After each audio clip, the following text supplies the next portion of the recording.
Do you hunger for a chicken dinner after flossing on your enemies in victory? Today, we'll be discussing the novel that inspired an entire genre, Battle Royale. Man, friend, you said that was going to be stupid, but I wasn't ready for I that was one. gonna say.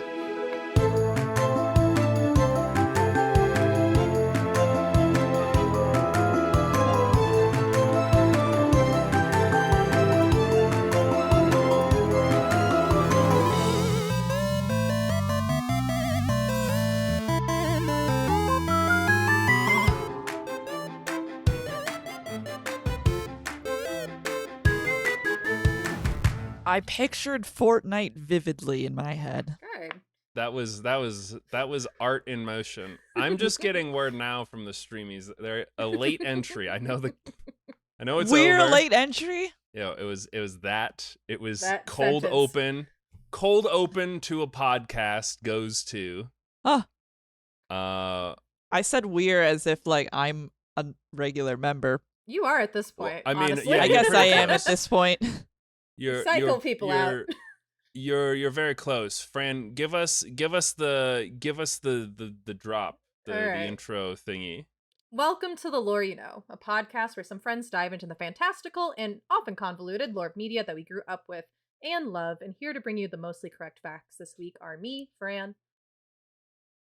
Lizzie, you have to go second. Sorry, I didn't tell you that. Okay. Me, Liz, or Lizard X Lizard, And here once again. Okay. And now you go, Yeah, CJ. It's your turn. So usually, You're last. so usually Ethan goes, and then I kind of like cut him off, like right into my thing. But you cannot. And then I'll cut do like a me little off. joke. So I'll be like, and I'm CJ, and I have assembled a team that is the only team I think qualified to talk about this, because these are the only two people I know who've ever won big victory royale in solo. That is true. Because, in our group of friends, it is just Lizzie and I.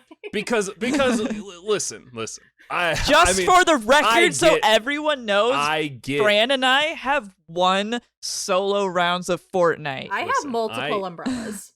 I get victory royales Humble brag. when I play, but I would rather drink sulfuric acid mixed with poison than play solo Fortnite. So, well, luckily in this novel, you might be given that privilege. I only did it so I could get better, so I could be better for my bros. Okay? Before we get too far into this, I am gonna put a trigger warning on all the content in this episode. Because Battle Royale, to probably not much surprise, does involve people murdering each other until there's one left, turns out. It's not like Fortnite? I mean, it is. But, so trigger warning, Sure. Murder, specifically of, like, children, and then also some, sexual assault. You know, just everything. Yeah, we're really trying to destroy our ability to monetize. So we've been talking about like nuclear holocaust. There are no nipples though. That's actually great news, Fran. Great. Because unfortunately Akira had nipples and they were not PC. Not my fault. It wasn't. So now we'll just do everything else and see, get that out of the way. If that's the ticket. There's no one else I'd want to talk about this with than Fran and CJ, but like specifically Fran and myself are two teachers. And so like nothing better than to kick off the school year and with us talking about children killing each other. Yeah. I think that's sending a really great message to our audience. Yeah, and I'm here too. And CJ's also here. Yeah, because it's my podcast. So I don't know. This is the most feminist this podcast has ever been. It's true. The women outnumber the men for once. That's true. And will ever be, maybe, unless you find a third lady to talk about Battle Royale style games with you, and then it's over for me. I'm replaced. And that's, you know what? That's fine. The ultimate girls' night.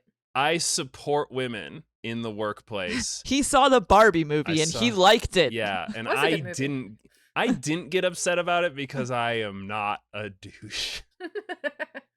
Good job. Good job, CJ. We're proud of you. The other thing I wanted to say to preface is that I have seen the movie Oh, Battle Royale. I was going to The ask original, yeah. if anyone had experience with Battle Royale.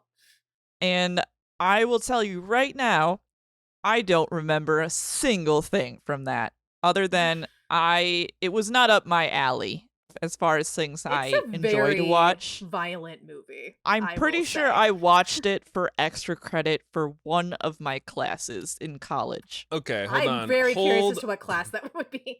Hold on. Yeah, Fran, I studied cinema in college, so I would watch movies for class. Yeah, I mean I don't. So she's saying it with cool. the cadence of a joke, but she did actually do that. I have to slow us down, ladies, because there's so many people out there right now who are so confused. They're like, Battle Royale, I thought that was just my favorite video game about Fortnite and Optimus Prime and stuff. What are you talking about? So, Battle Royale was a novel published in Japan by Koshun Takumi back in 1999, I want to say. And it really is what sparked the entire genre of Battle Royale because Lizzie mentioned the movie. So the author of the book also had his hands in the movie and a manga adaptation. And that movie directly inspired Quentin Tarantino when he made like Kill Bill and things like that. And then outside of that realm, of course, the Battle Royale genre that we know from like PlayerUnknown Battlegrounds, Fortnite, all the way to like Fall Guys, like this entire genre spawned because of this novel back in 1999. That one Mr. Beast video that he made, that's probably why he won the Streamy Awards. You guys have no idea what I'm talking about. You're so old. I don't Go watch Mr. Beast. I'm Fran, sorry. watch YouTube. We're YouTube content creators. We're on YouTube. You have to at least be aware. Corner of YouTube. I know who he is. Well, he made a Squid Games video. I know it's who he fine. is, and yet I have sustained a record of never watching a Mr. Beast video. Never have. We do have a strong record here of bringing up content creators, be they YouTubers or like cinema directors like Quentin Tarantino, and then immediately dunk on how we don't like them, and then that's all we have to say about it. We're Quentin Tarantino haters we are in this house, and this is like not a joke. We're like really anti-Tarantino. Like big F you to that guy. He's a dick, and he puts his foot stuff and everything, which I'm fine with, but the other part is not. Loves girls' feet. How do you two feel about Stephen King? Does I am he neutral. put a lot of feet in his books? He doesn't. He's not a. I'm pretty sure he writes director books in a cocaine-fueled fury. I can't. Yeah, that's great. I can't. I don't want to give my opinion on Stephen King because I actually have never read a single book by him. Nor have I. I mean, maybe I've seen a movie based on one of his books, but I can't really speak to him. Yeah, but one of the least focused episodes we've ever had in our entire lives. Woohoo! Well, I actually had a link to Stephen King for this. I was trying to segue, but all right. Please Sagoo. Thank you. All right, so Stephen King's book, The Long Walk, which I've also never read, apparently was one of Koshun Takumi's like favorite books. And so Battle Royale came from a dream of all things. He woke up after having a very vivid dream where he envisioned like a teacher from a school drama saying, "All right, class, listen up. Now today I'm going to have you kill each other." And that spawned the novel that we have.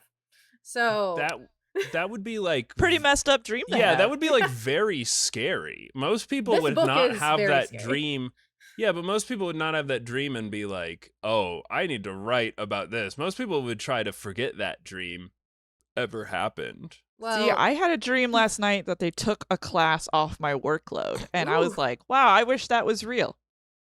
Now, that's a normal dream to have for a teacher.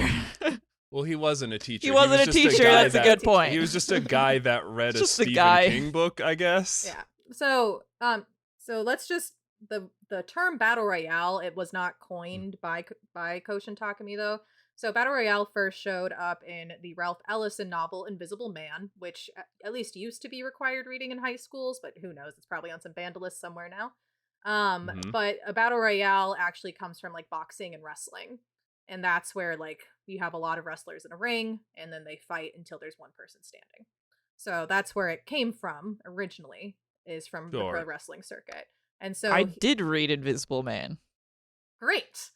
So it was chapter 1 if you remember of I that have book. no memory of that part. I just wanted to throw out there that I Lizzie did loves, read it. Lizzie loves to be like, I've ingested that media, and people will be like, oh, what'd you think about it? She's like, I don't remember. I remember I was in high school.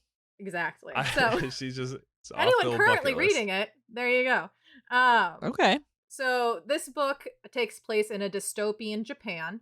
That is a result of them winning World War II. So alternate universe, Japan won World War II, and instead of being known as Japan, it's actually known as the Republic of Greater East Asia.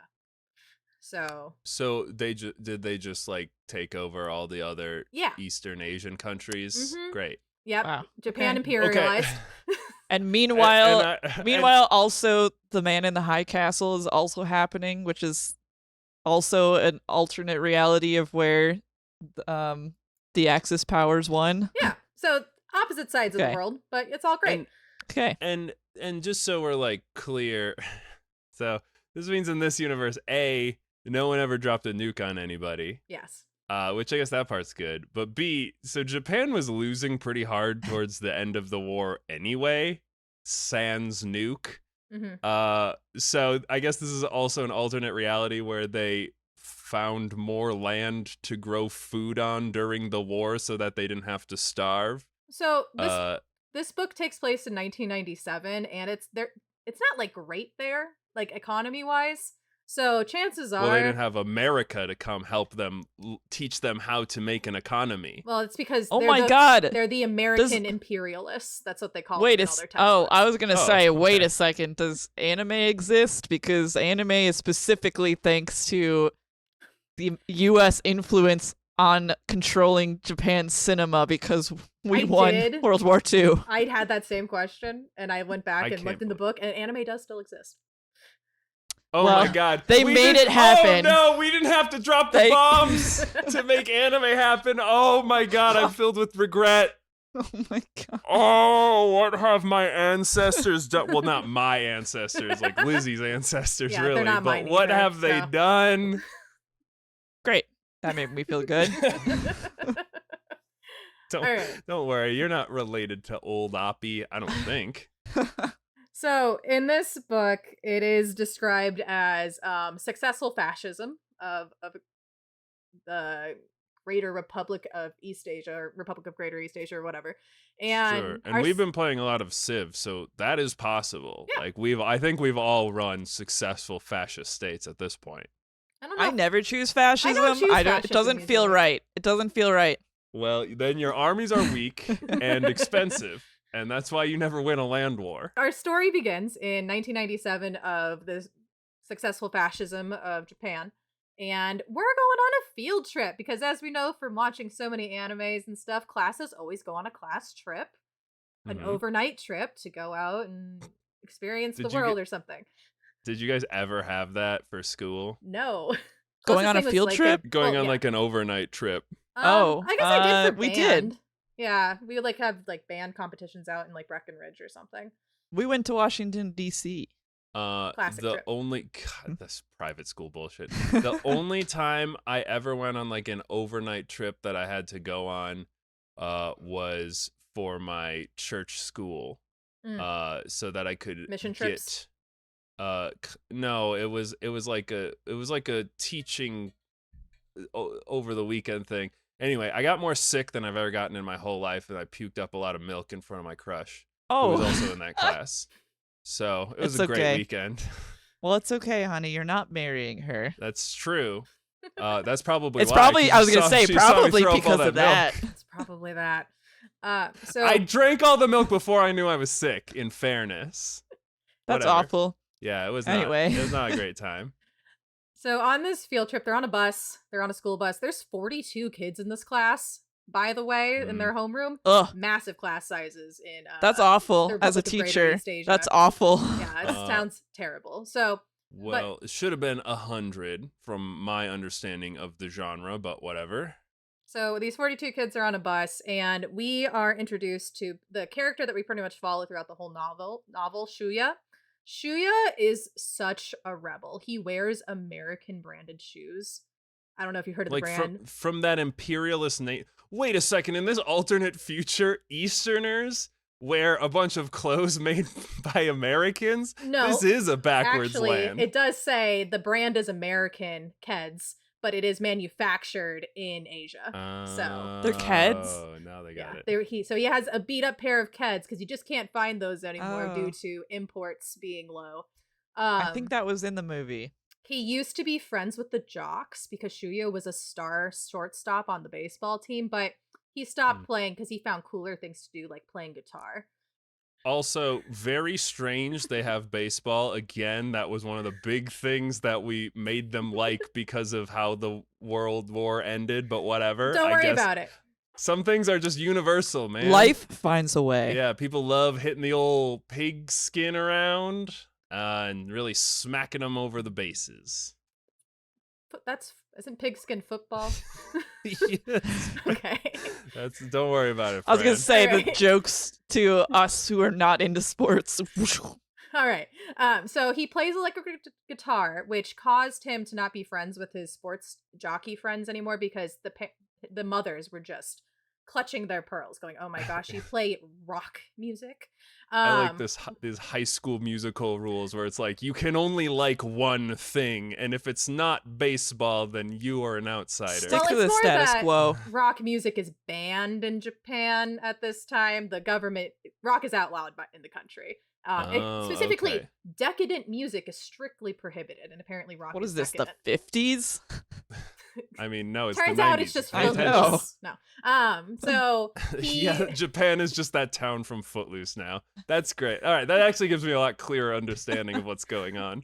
he loves Bruce So this is our Springsteen. Patrick Swayze. Well, sure. So he loves Bruce Springsteen. He watches bootlegs of the Blues Brothers movies, and his parents died in a quote unquote car accident because the reason why it's suspicious is because his parents like protested the government's policies and things. So a suspicious car accident. I'll bring it up one more time and then I won't anymore, but it's so bizarre to me that the Blues Brothers got created in a universe where America lost World War II, but whatever. Don't worry about it too much. But this is just a setup. Shuya is just such a rebel and he doesn't like the government, okay?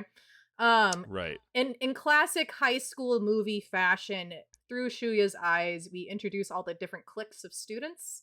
So you got the class clowns sitting on the bus together, right?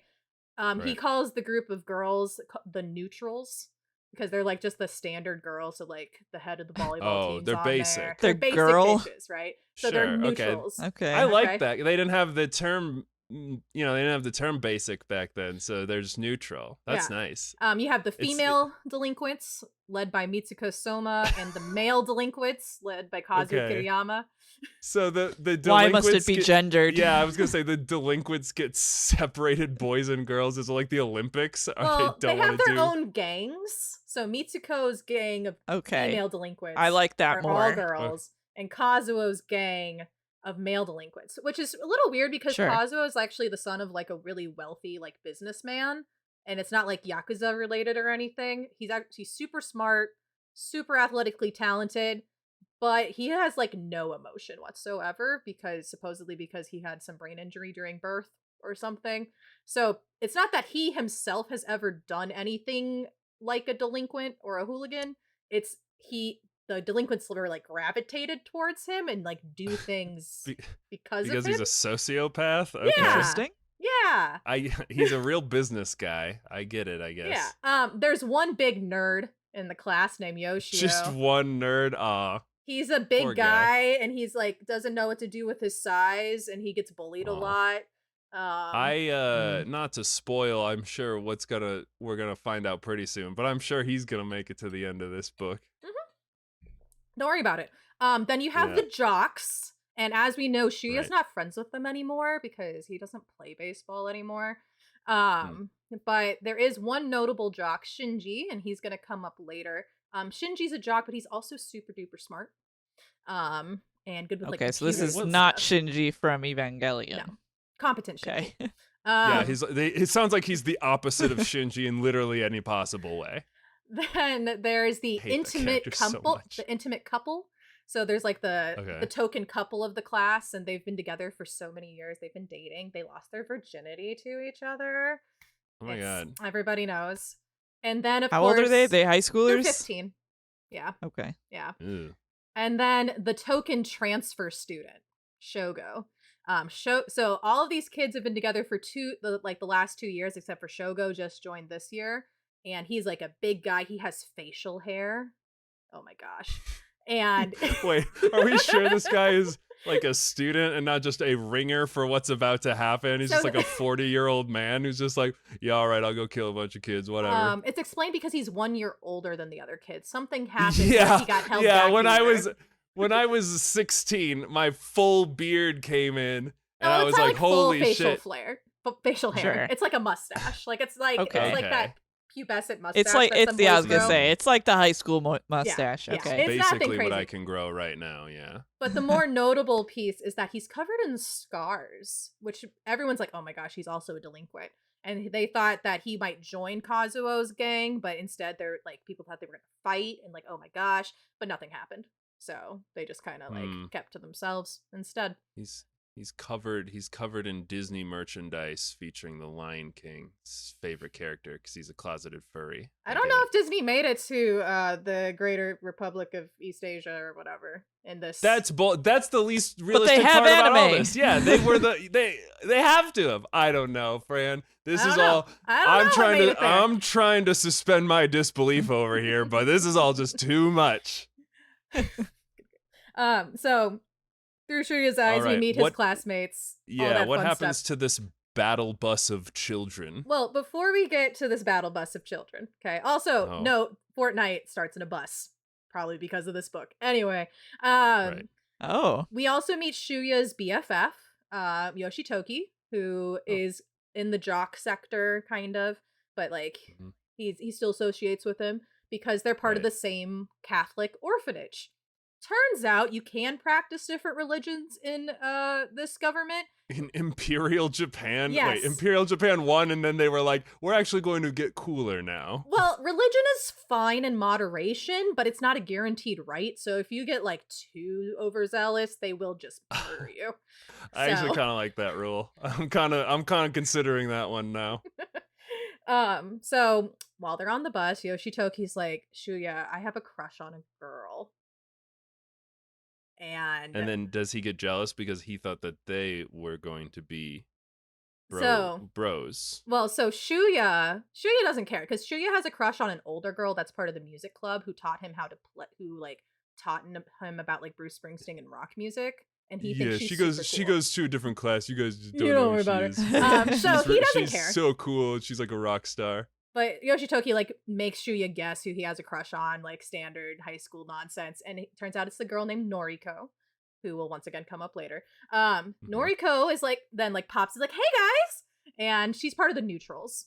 She's just a girl. Sure. She's Um, basic. She's basic, and she is being awfully friendly on the bus, and like has a box of cookies to share with the boys. But she's being like Uh-huh. overly friendly with Shuya, and like happens to give cookies to Mm. Yoshitoki because he's there.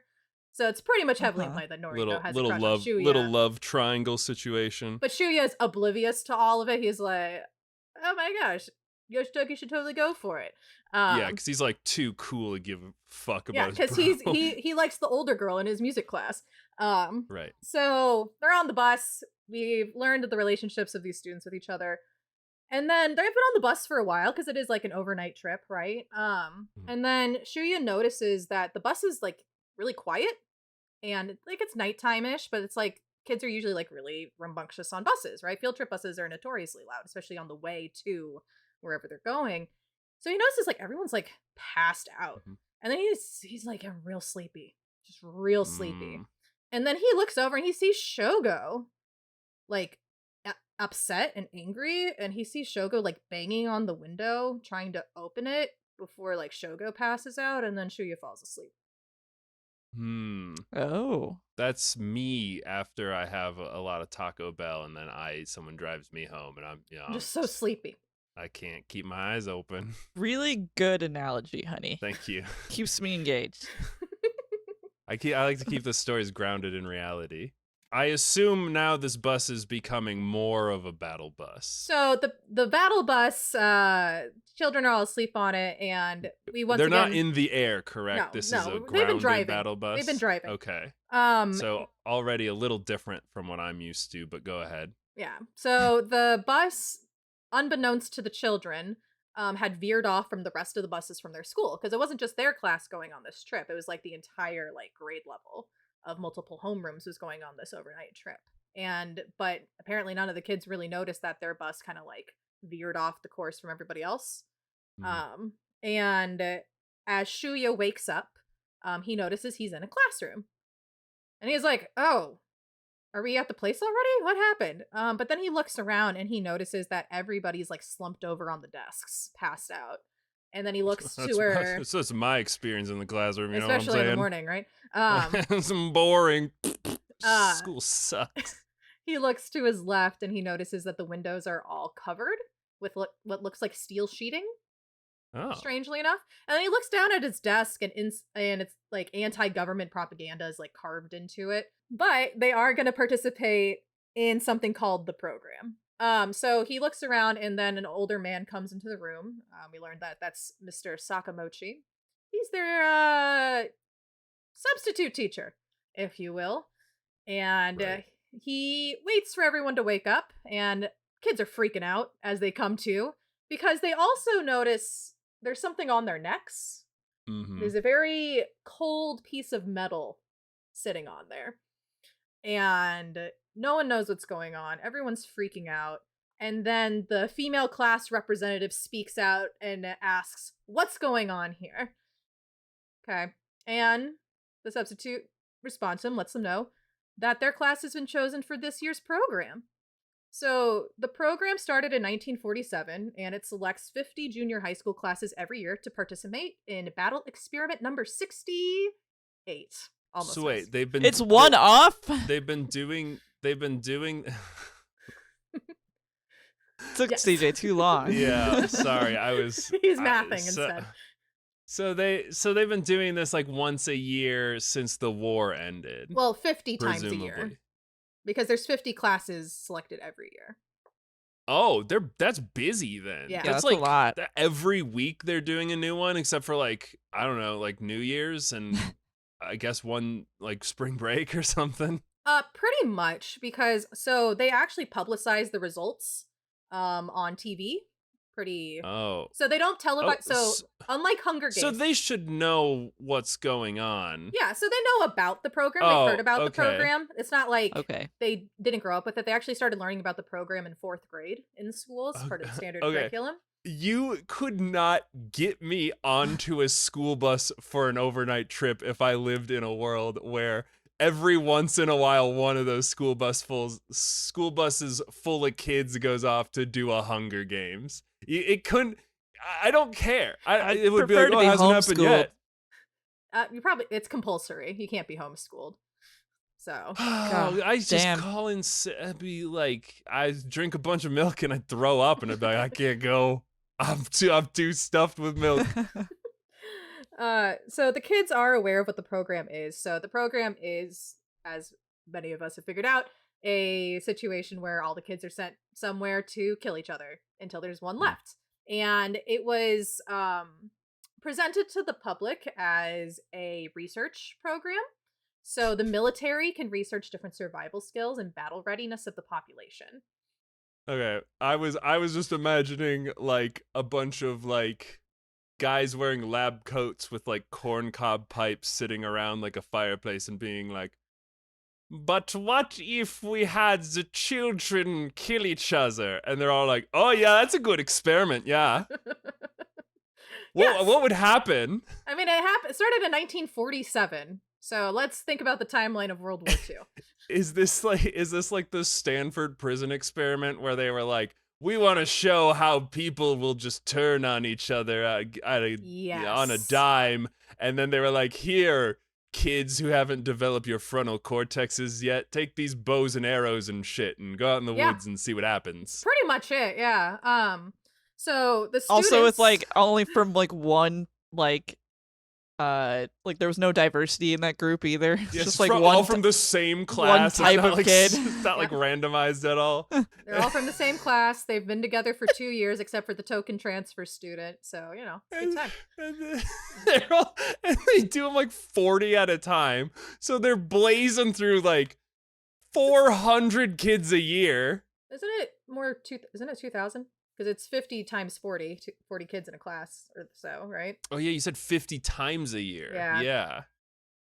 So, Yeah, 2,000 kids that they kill every year. That's compared a lot to of the kids. entire population. That's too many. Quite a lot.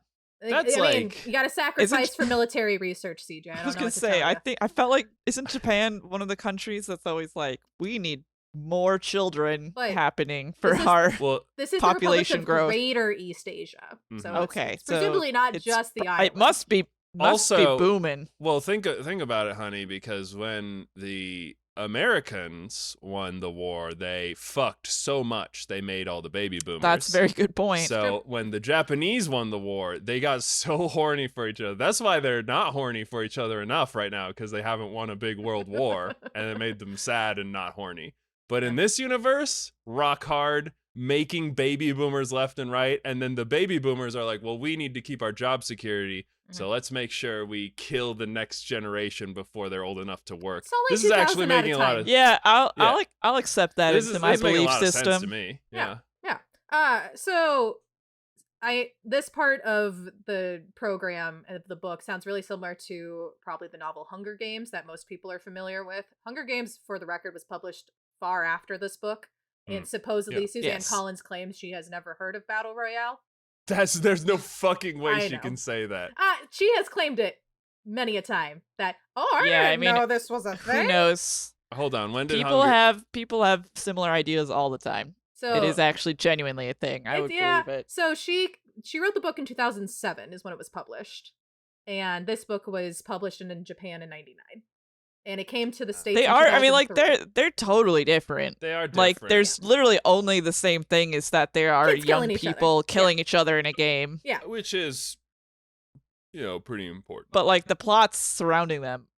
I mean, very it's dystopian government, whatever. Yeah. Like, dystopian governments can only go so many ways. But, so, unlike Hunger Games, though, so Hunger Games, like, they super publicize the games, right? Of, like, trying to, like, build up and propaganda, all this stuff. Whereas, in this book, the games are not televised, like, the actual, like, killing of each other, because, I mean, that would be a very syndicated program.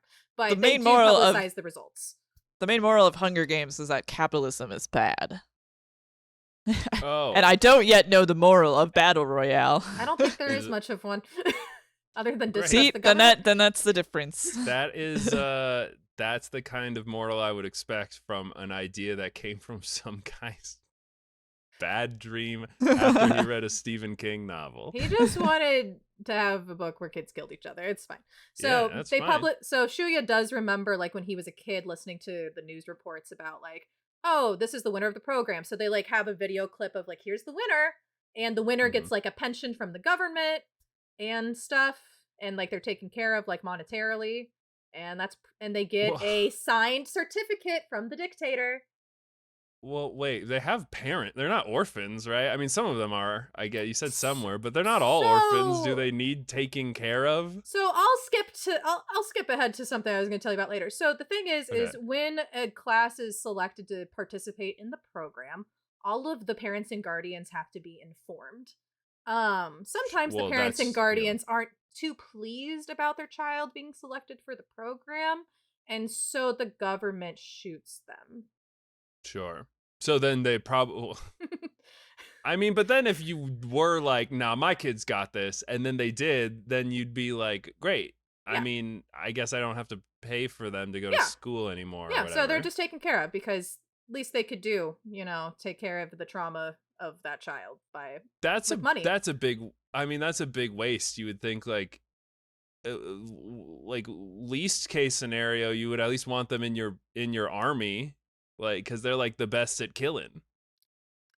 Based on what I saw from like the flashbacks of like different programs, they're a little too mentally disturbed by that point to be They've useful. got too much PTSD for the army.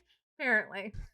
Wow, Um, this is a good experiment. yeah. I can see Yeah. why they do this every week of the year. I will also note that the program does not discriminate against people who might be relatives of like government officials. So Great. specifically, there's a student in the class Kyoichi who was just appalled. He's like, "Excuse me, how was my class selected? Because my father has a high position in the government." My father. father And is a then gamer. CJ was being the choker. I was being Malfoy. Yeah. so Sakamochi, Compliment each other. They compliment Their- each other. substitute teacher, was like, "Well, everyone here is treated as equals, so it doesn't matter what your family's position is in the government. Mhm. You got to deal with it." And Mhm. so he was like, "Ah, shit." And that's the difference between fairness and equality, Fran. It's true. So the kids are still not like quite grasping the fact that they were part of like they're doing the program because they keep like outbursts and like bargaining That's and so denial. that would just be like You the know. first thing again. Like the first thing I'd be like, oh fuck, I gotta do PUBG now. Yeah. So to get them in the fighting spirit, their new teacher brings in some of the armed soldiers into the room that are nice and armed and like in battle fatigues and Right. everything. And also decided to show them their actual homeroom's teacher's corpse.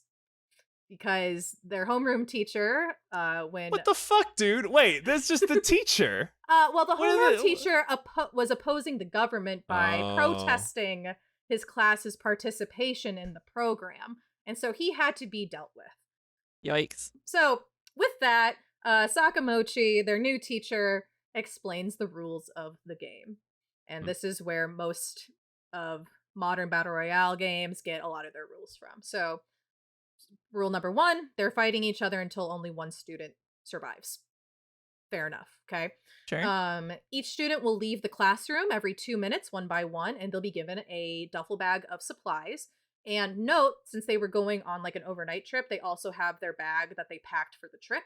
So they also have whatever they packed with them to like go on the school trip. So they have like 2 duffel bags essentially of like supplies to survive on this remote island. So in that pack, they're given food, water, a weapon, a map, a compass, a watch, and a class list. What kind of weapon are we talking about? So Fran? weapons 'Cause are random. I'm seeing a flaw in this almost immediately, but go ahead. So the weapons are random.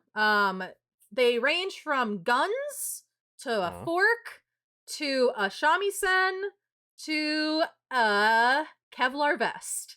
So we've What is got a shamisen? options. A shamisen's like a Japanese like banjo, essentially. It's like a stringed instrument. Oh, okay. That's a weapon. A I Kevlar guess. vest is not traditionally used to hurt people. It's Well, the opposite. it's in the It's weapon defense. category. So I'm gonna give you some of the more obscure weapons. So like there's like the standard like gun things because I don't know how guns work, but there's like a Browning high power 9mm, a Smith and Wesson M19, a Beretta M925. There was a flamethrower at some point in this book, but I can't find That's it a on the powerful list. weapon. I think maybe they found it on the island actually. I but don't worry believe about those it. are all. I believe those are all pistols except for the Browning, which is a rifle, but There's a like Colt an older one. .45 semi-automatic. Yeah. So like there's That's like a guns. cowboy gun. So Yeah. then the more interesting weapons, there's a crossbow, a kitchen knife, Okay. a hatchet, a Kevlar vest, shot-off shotgun, back into the gun category, just a standard knife, an antique rusty dagger, Wait, what was the first knife? kitchen knife, and And then then the antique rusty dagger. So 3 different knives. Okay, great. A paper fan. Well, for research, we're like, well, one of them needs a kitchen knife, and the other one will just give them like a butter knife. I don't know. Yeah, Let's that'll see be what fine. happens, man. It'll be fine. A paper fan, a fork, Great. an aluminum baseball bat, an army knife, like a Swiss Army knife, but apparently Sure. not Swiss. And a boomerang, nunchucks. Awesome. I love that one of the guys was like, put the boomerang in there, dude. We gotta do it. It's gonna be so fucking funny. Ice pick, a hammer, a sickle, hand grenades. Like A hammer and a sickle? I know, right? yeah. In my Separate, imperial separate, or I mean separate. imperial Eastern Empire. Yeah. It- A dartboard and darts. Because why not? Maybe you need some recreation. For some fun? I guess I wouldn't use the board as much, but I mean like regular darts, like metal ones. Yeah, like a dartboard. Yeah. Right. So those are some of the more fun ones. Oh, someone got potassium cyanide. That's a good time. So they can fucking kill themselves because they don't want to do this. Or someone else. You don't know. Yeah, all you have to do is get them to take a pill like a dog on medication, like hide it in a piece of cheese and shove it in their mouth.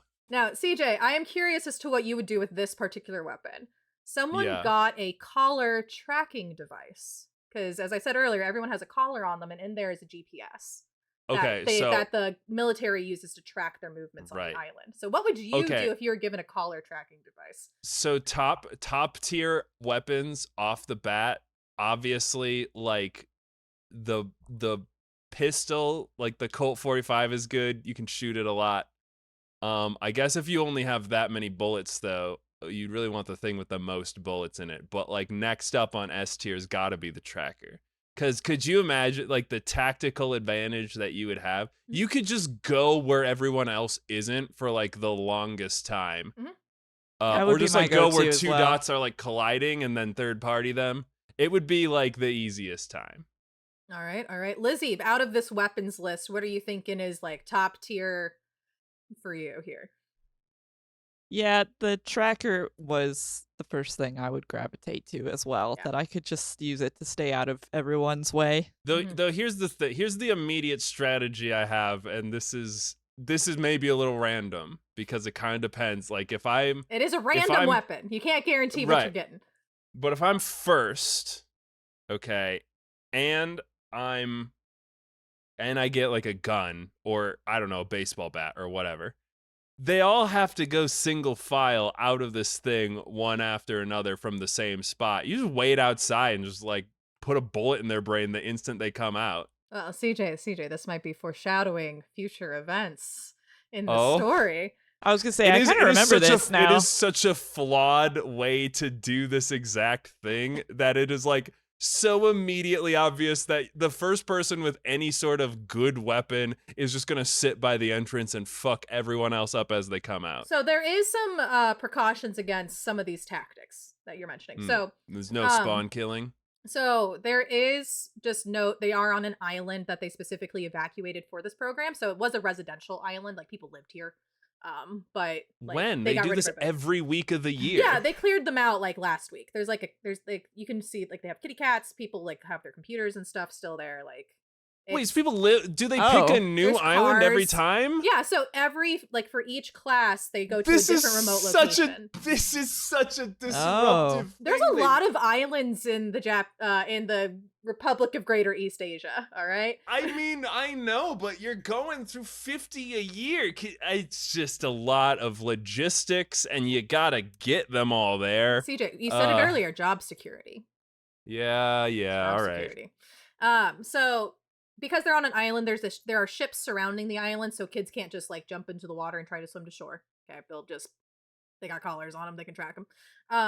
So, and then there's forbidden zones. So like in standard Battle Royales, there's like the storm, right? And the idea is like you're trying to coalesce survivors together to like encourage more fighting. So the forbidden zones are kind of the same thing. So every kid has a map and it's like gridded out like A1, B6, and what happens is the school becomes a forbidden zone 20 minutes after the students depart. So after the students leave, they have 20 minutes and they have to get the heck out of Dodge in the quadrant where the school is, or else things will happen. That's still 9 free kills. Yeah, I'll get there. So since they're on this residential island that was specifically chosen for the program, they disconnected all phones. And there's going to be announcements every 6 hours during the program where they announce the new forbidden zones. So it's like at 7 a.m., A7 will become a forbidden zone, and it's randomized. So there's a computer like randomizing the selection of zones. So you could end up isolated, surrounded by forbidden zones if you mess up on like where you're sitting. So you got to be careful about where you are. Oh, you might are get cut the off. Forbidden zones additive? Like, yeah, they just add don't on each stop time. being forbidden? Yeah, okay. so it gets smaller and smaller and smaller. This is just like Fortnite. This is exactly like Fortnite. Just not as like circular. Sure. I mean, more specifically, it's like PUBG, but whatever. Sure. I've never played PUBG, so It I don't know. I haven't either. Came first. I know it came first. So everyone is wearing that collar that I mentioned earlier. It tracks their location and their pulse, so they'll know if they're still alive or not. Once again, the military is tracking this for research purposes. And there is a time limit. So one thought or strategy would be, well, what if just no one kills each other? Mm-hmm. Right? Does this just go on forever? No. So there is a time limit of 24 hours. So if no one dies within a 24-hour period, then everyone will die. And That wasn't my first thought. Okay. But I'm a gamer, so you know, I'm immediately about it. So the way that they can make sure that like everyone just goes kaput, or like making sure that people don't go into forbidden zones, is because the collar will just explode. Right. Okay. So yeah, I've seen I've seen Suicide Squad. I get it. oh, sure. Oh, this is also in Suicide Squad. Fran is in everything. You should have now. prefaced with, unfortunately, I've seen Suicide Squad. The second one is fine. Sure. I did watch the second one. All right. You So think it was fine? It was fine. isn't one There. the Suicide Squad and one's like Suicide Squad? Yes. Okay. Yeah, it's like the people at DC forgot how to name anything anymore, and they're just throwing darts at the child who's wearing a dartboard as armor and seeing what sticks. One thing to keep in mind with these weapons is if someone dies, you can take theirs. Right. It's So, gamer loot, as yeah, we call you can it. loot Right. it. You can carry as much as you can, right? Again, like when someone drops all their stuff in Mhm. Fortnite. When Yeah. they drop that tasty, legendary plasma In order rifle. to lessen the the heaviness of this topic, I will just keep bringing up Fortnite. It's great. So now we're gonna get into an actual timeline of events on this island. All right. Okay. So the first 2 deaths happen before the game even starts, actually, before any child leaves the Oh. room. They're So trying to are they misbehaving? yes. So they're, you can't oppose the government. So remember Yoshitoki is Shuya's BFF because they were in the same orphanage together. And so Sakamochi informed all the students that all of their parents and guardians were contacted about their participation in the program, and some were opposed to it, and then some of their parents are dead. Yoshitoki, being an orphan, is like, who did you contact? Because that's the most important question right now. So Yoshitoki asked Mr. Sakamochi, being like, so who did you contact for me? And he's like, kind of like freaking out, like shaky, because who wouldn't be? He tells him that, oh, you're one of the orphan boys, because there's 2 of them in the class. And Miss Ano, who was the superintendent of the orphanage, resisted and opposed the government's decision. Now, Fran, that doesn't track with how they treated the rest of everybody else. Well, he said she they was would just pretty. do Oh, great. Okay, that was what I was looking for. I didn't know why they would treat her differently, but I get it now. So yeah, this is to introduce that Sakamochi's a fucked up Can't guy. also legitimately I we're gonna wouldn't have to have bleep that guessed. out for YouTube. Although Yeah. if you're watching on the other thing, on the other platforms, it's fine. Yeah, so yeah, it's this is to introduce Sakamochi's a piece of shit, basically. And Yoshitoki was very upset about that and started like threatening Mr. Sakamochi that he was going to kill him. And Shuya was trying to tell his BFF to calm down, and Yoshitoki would not. And so Sakamochi told the soldiers in the room to shoot him, and he did. Noriko was sitting right behind Yoshitoki, which was Yoshitoki's crush, and she was like, "Oh no!" and she like rushed towards his body as it was falling, and she also got shot, but only grazed in the leg. Right, it's a warning. Well, she's prettier. Yeah, she got a warning shot essentially. So she's just kind of bleeding out on the ground at this point. Is it a warning shot if you get hit? I don't know if that she's counts not anymore. dead. I guess you're Yeah? right, Fran. And then so that concludes Yoshitoki's story in this novel. And He wore his heart on his sleeve, Fran, He sure did. literally. Ha ha ha ha. Because his insides are outside now. Gotta be real with you. Can't think of a joke for it right now.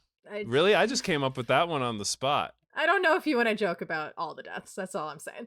Well, Fran, this is a comedy podcast, It so is I don't know about what You to tell chose this topic, Fran. I Yeah, know. Fran. You chose to I'm bring this just- topic to us. I did. It's because this was one of my favorite books growing up. Fran, you're messed up. I Yeah, am. that's fascinating, actually, but we'll move past I was it. an edgy Put a- teenager. All Put a right. pin in this. Put a pin in that. I'm in therapy. Don't worry about it. So, Okay, then we're fine. We're all fine. So another student who died before the game actually started was Fumio. She was one of the neutrals. And as Mr. Sakamochi was like describing the game and the rules and stuff, she started whispering to her friend that was behind her. Like, So this he just does not fetch. Yeah, so he just threw a knife into her forehead. Well, okay, that one doesn't. Jeez. Neither of these seem like the worst. They're not like resisting. They're just like gossip. Kind of seems you're gonna turn them on each other anyway. It kind of just seems wasteful. He said it was a slip of the hand. So that's how the game starts.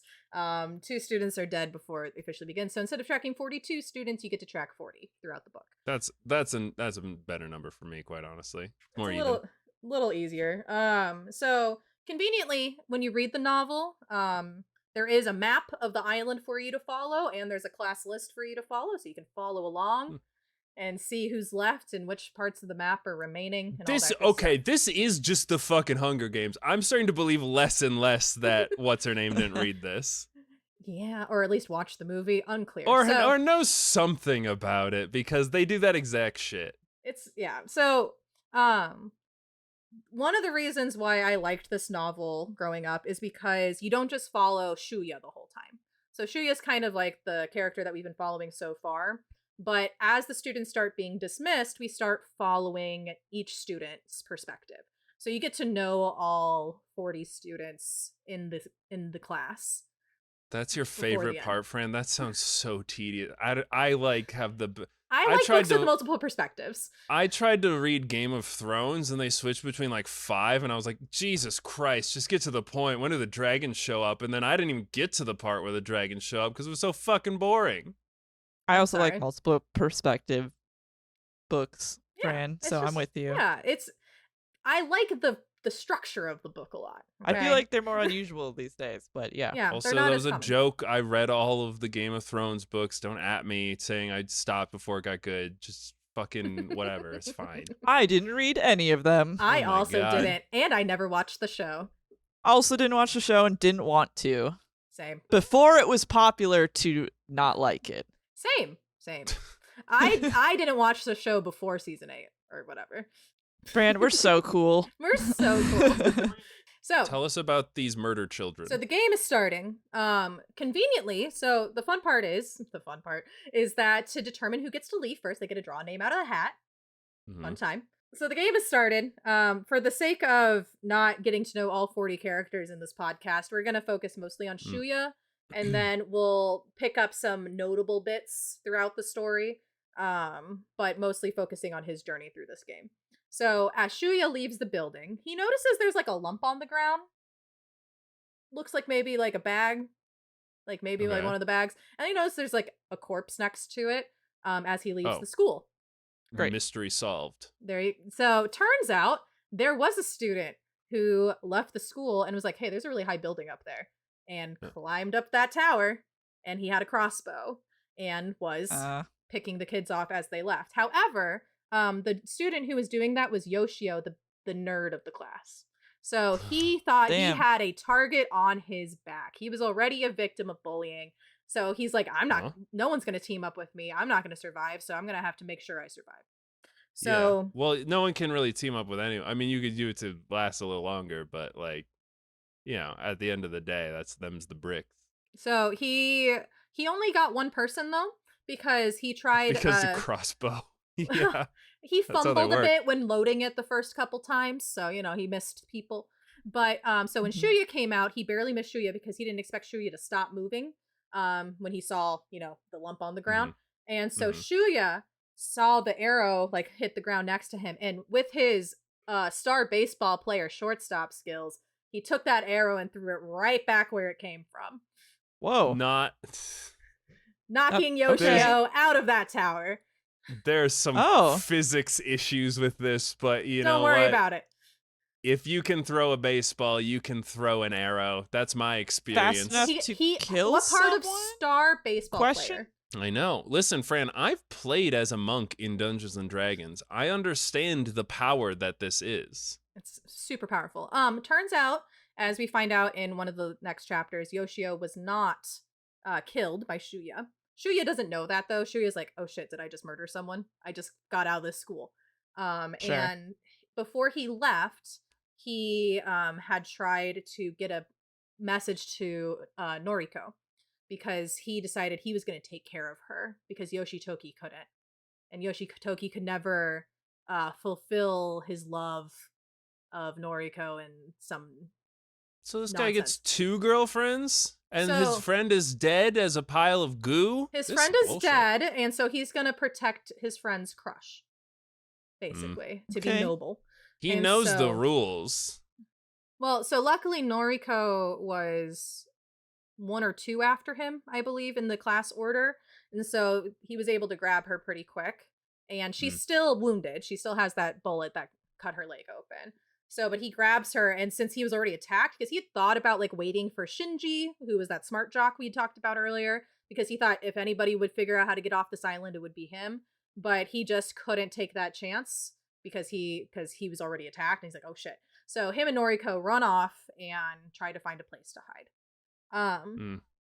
So we will pause his story for a moment and go to one notable death that happens early on. If you remember the token couple from the class, they figured out a way to communicate to each other to meet up somewhere because Sakamochi had like drawn a map of the island, and he had them write on a piece of paper in the classroom some nonsense words to try to get them in the mood for killing each other. And she managed to like write a message on a piece of paper and dropped it off to him on her way out because she was dismissed before he was. And so they ended up meeting up. They essentially have kind of like a romantic suicide pact in a sense because they knew A that Romeo and Juliet? Yeah, in a sense. They were just like, well, I'm not going to live without you. I'm not going to live without you. They try to do the whole thing. You should try to survive without me, blah, blah, blah, blah, blah. But as such, they both decided to, they heard someone approaching them from the bushes. And that kind of was the impulse to be like, well, I guess we're going. So they ended up jumping off a cliff together into the ocean below. Okay. But so they ended up just removing themselves from the game. So another important person here is Shogo, the transfer student, covered in scars, who seemed to have some inkling that there was sleeping gas happening in the bus. Okay. So Shogo comes across Shuya, actually. So when Shuya and Noriko were running for cover, they ran into one of the jocks who had a hatchet. And that student had assumed that Shuya and Noriko for some reason were together, and he was like, well, they outnumber me, so that's a problem. So he ended up attacking, even though she was like, dude, stop, because Shuya didn't want to participate. Even though he, as far as he knows, did participate on accident when he threw that arrow up into a tower, because he doesn't know his own shortstop strength. So they ended up fighting. One never does. No one ever knows. So they ended up fighting a bit and like grappling, and they end up tumbling down a hill, and then the hatchet accidentally lodges itself in the assailant's head and died. So Shuya was like, well, shit. Bit of a freebie. All right. Whatever. Yeah. And so she was like, well, fuck. But he takes the hatchet because weapon. Yeah, right? That's literally why you're not supposed to run with sharp objects. Like that exact scenario. Yeah. Should have learned about that in school, but but they're doing this instead. Yeah. So yeah. So when he takes the hatchet out of his head. And as he does that, one of the other classmates sees that happening, and they assume that Shuya just murdered this kid, and so he starts This shooting is just him like with a gun. wow. No, I didn't do it. No, he tripped and fell. Yeah, you're so probably Shuri's, like, trying wondering to how I explain ended up in this situation. I mean, that's kind of like the genre we're in, right? We got the cliques, we've got people with crushes and all this good stuff. So it's, you might be wondering. So Yep. I think it was actually the male class representative saw him, and he's like, dude, it was an accident. And of course he doesn't care, he's just gonna attack. But then Shogo pops up and says stop, and once again, who's gonna listen? And so Shogo fires with his sawed-off shotgun at the other kid and blasts his right arm off. Ooh. Kid's not dead yet. Just a warning shot, because turns out warning shots Right. can just remove That wounds. is a It's warning. fine. That's a He warning. probably shot. won't be all right. Well, Kid- he is all right because No, he he's blew all off his left. left arm. No, he's oh, all he's left. all Right left arm. now. Yeah. Oh, I see. There There you Alright. go. You came to There the you go. conclusion of my joke. Thank I know, but I thought, listen, So I still have to do the thing where you try to make an L to see which one's which, oh dear. which is stupid. Just you write with your right hand unless you're left-handed. Simple. Simple. Simple. So he tries to have a warning shot to get the kid to stop. He doesn't. So Shogo's like, well, gotta do it. You know, Right. kills him. And then she is like freaking I out, mean, like, oh the shit.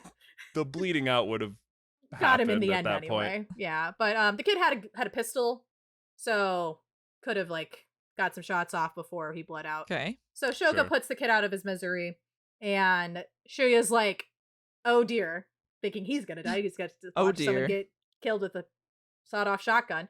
And Shogo's like, "I promise I'm not here to hurt you," while holding said shotgun. And Shuya's like, "What?" Because once again, Shogo doesn't have friends. Shogo doesn't talk to anybody. Mhm. Why shouldn't he be participating? Wouldn't he like this sort of thing? Because once again, everyone has stereotyped him as a delinquent.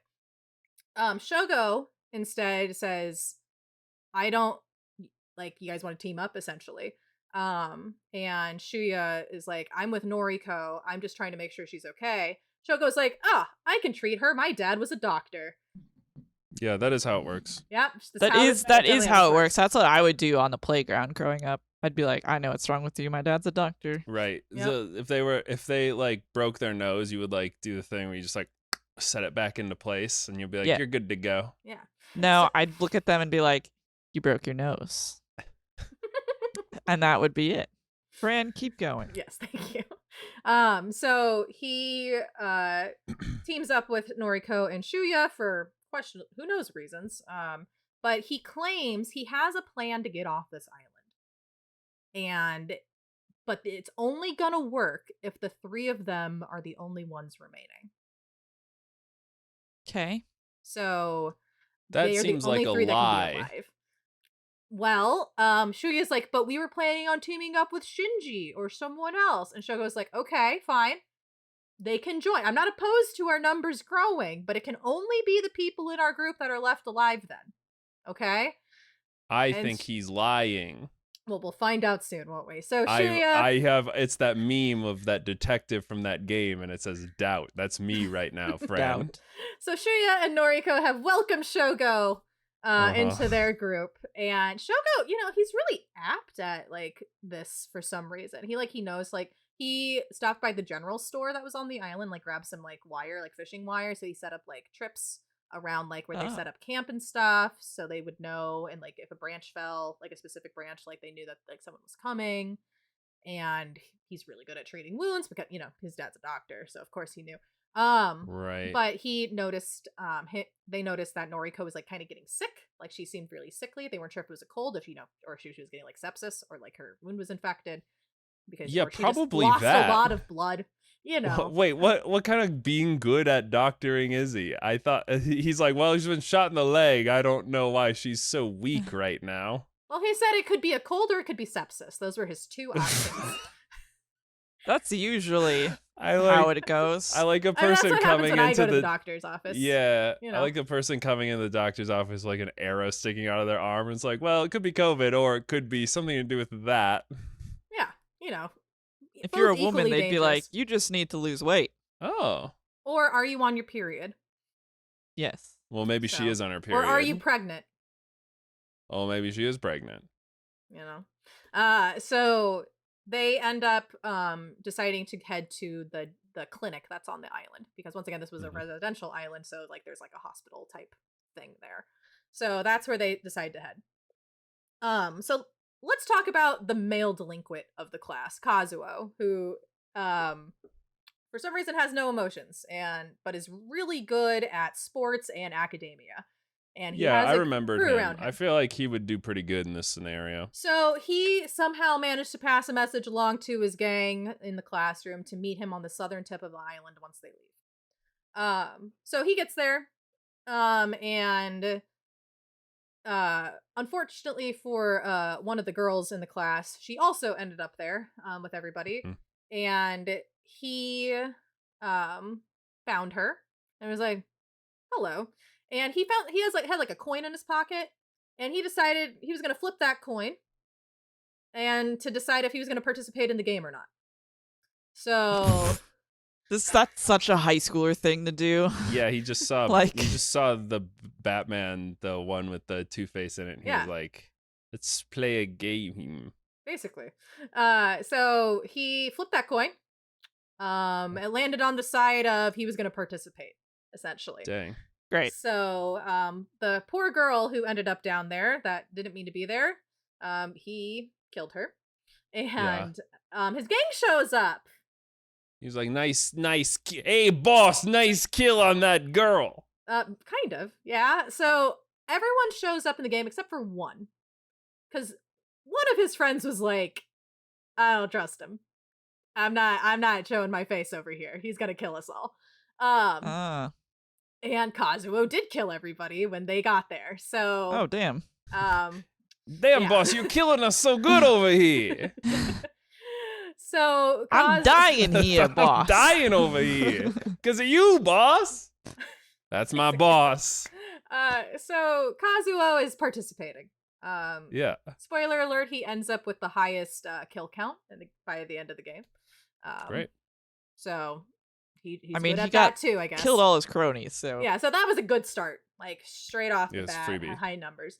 This is team killing. Everyone know that. Yeah. So we're gonna pause on Kazuo. He's gonna come up later. He's gonna interact with our Shuya, Shogo, Noriko gang. But we're gonna go to two of the neutrals here for a moment. So two of the neutrals hanging out. They're good friends and stuff, and they're also having did you have a crush on anybody in the class conversation? This is absurd right now. Right now. Well, it's kind of like Trisha, regrets. right now. Again, so high school. Yes, Such very a high school. So thing they're to do. talking about the regrets. Like, did you regret never confessing to somebody and like that sort of thing? And one of the girls confesses she had a crush on Shuya, and she never told him. This is just like in 8th grade when, in the middle of our school play, a couple broke up backstage. And then all of the girls in my class all took turns slapping the guy because he broke up with her during a play. You're right. So, You're right, wow. Lizzie. This scenario is exactly like that. Just like this. I can't find a single difference. There's a reason I brought it up. Him, though. Yeah. I assure. Listen, I have known many What a high-stress men. situation.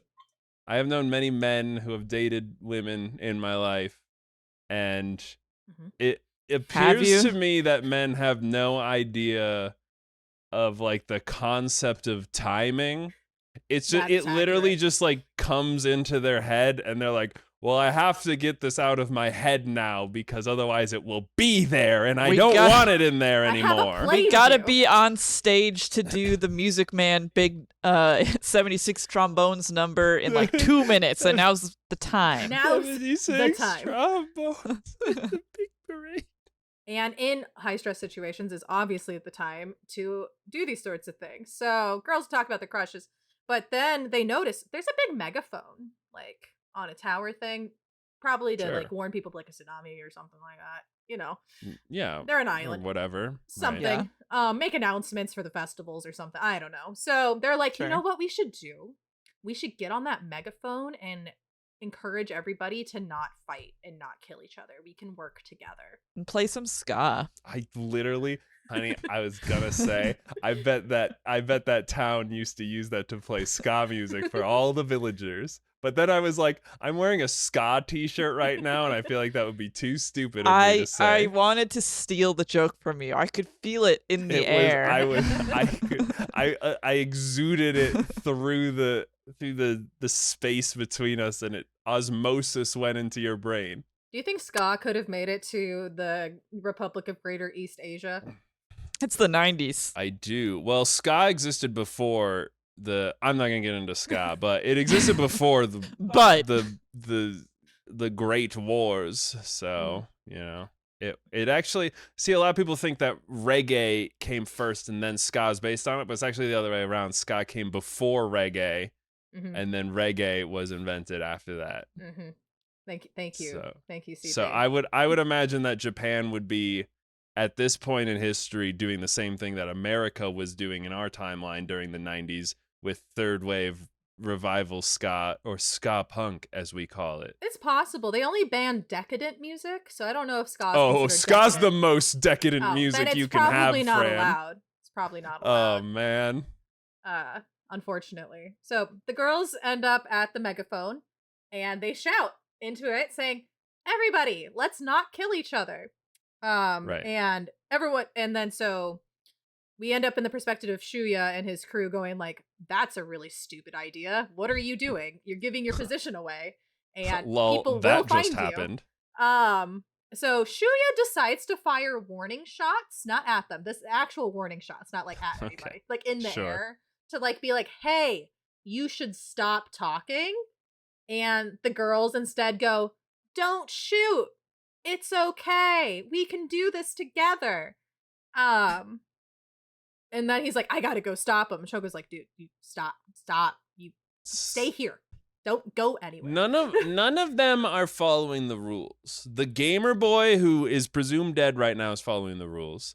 The sociopath is following the rules. Everyone else keeps doing these like, "Oh no, I've got to tell them to not tell other people to not play the game," but then they wouldn't be playing the game either. You gotta kill everybody. You gotta get that KDA up. So Kazuo, who is playing the game, is like, "Hey, easy targets." So he, shoots up there and gets them. They don't die quickly. He's not very he's a bit of a distance away. They're not immediately dead. So in their dying breaths, so the girl who Shuyo's dying, she's like, "Oh, we tried so hard." And then the other one's like, "I had a crush on Shuya too." It's really important that pretty much every girl in this class apparently had a crush on Shuya. Great. Mr. Popular. He's very popular. That's why he's our main character. Yeah, he's like a guitar player. He plays guitar. He has really good shortstop skills, and he's just such a rebel. I just imagine as these two girls are dying, and then the other one's like, "I like Shuya too." The first one's like, "You fucking bitch!" and just shoots her in the head. That is not what happened. I wouldn't put it past that happening at some point in this book, but that did not happen in this particular situation. To follow up on the nerd, he does end up dying because one of the other students comes upon his body that fell from the tower with his crossbow next to it, and the kid's like, "Oh, crossbow," and loads it, and then Yoshio came to, and then the kid freaked out and just shot it. Yeah. And then Yoshio's gone. So. Live by the crossbow, die by the crossbow. Why'd they do that? I guess they didn't want to have the main character be a ruthless murderer. But it's so weird roundabout way of being like, well, I still don't want this character in my book anymore. So he didn't die from that, but he did die right after that. Yeah, so. He died pretty quickly after. So, but great. Shinji needs to feel guilty, I guess, about the deaths or something. I don't know. Shuya gets out. I don't know. I'm not a bookmaker. I don't know the rules. Yeah. So, and then before we get to back to our main characters here, there's a really famous scene in the movie that I want to address a little bit that happens a little different in the book. So in the movie version, at least from people I've talked to, one of the most visceral deaths for men to watch or boys to watch is a girl that has an ice pick. And so there's a dude in the class who's freaking out because he doesn't want to die a virgin. And so great. That's the one thing I would be thinking of too, yeah. So he approaches a girl and is like, "Hey, do you want to die not a virgin, basically? Ooh. And she's like, no. Yes, What? please. Gross. She probably also had a crush on Shuya. Honestly, can't remember. But Probably. so yeah, so he did that, and then she's like, no, and he's like, well, I'm gonna make you do it, and she's like, no, and so she ends up stabbing his testicles with an ice pick. Ooh. So That's a hard angle too. Like Yeah. just to get the balls. So like he was sitting on the Trust ground me. and like got him. So that's like a really fun death in the movie that a lot of people remember.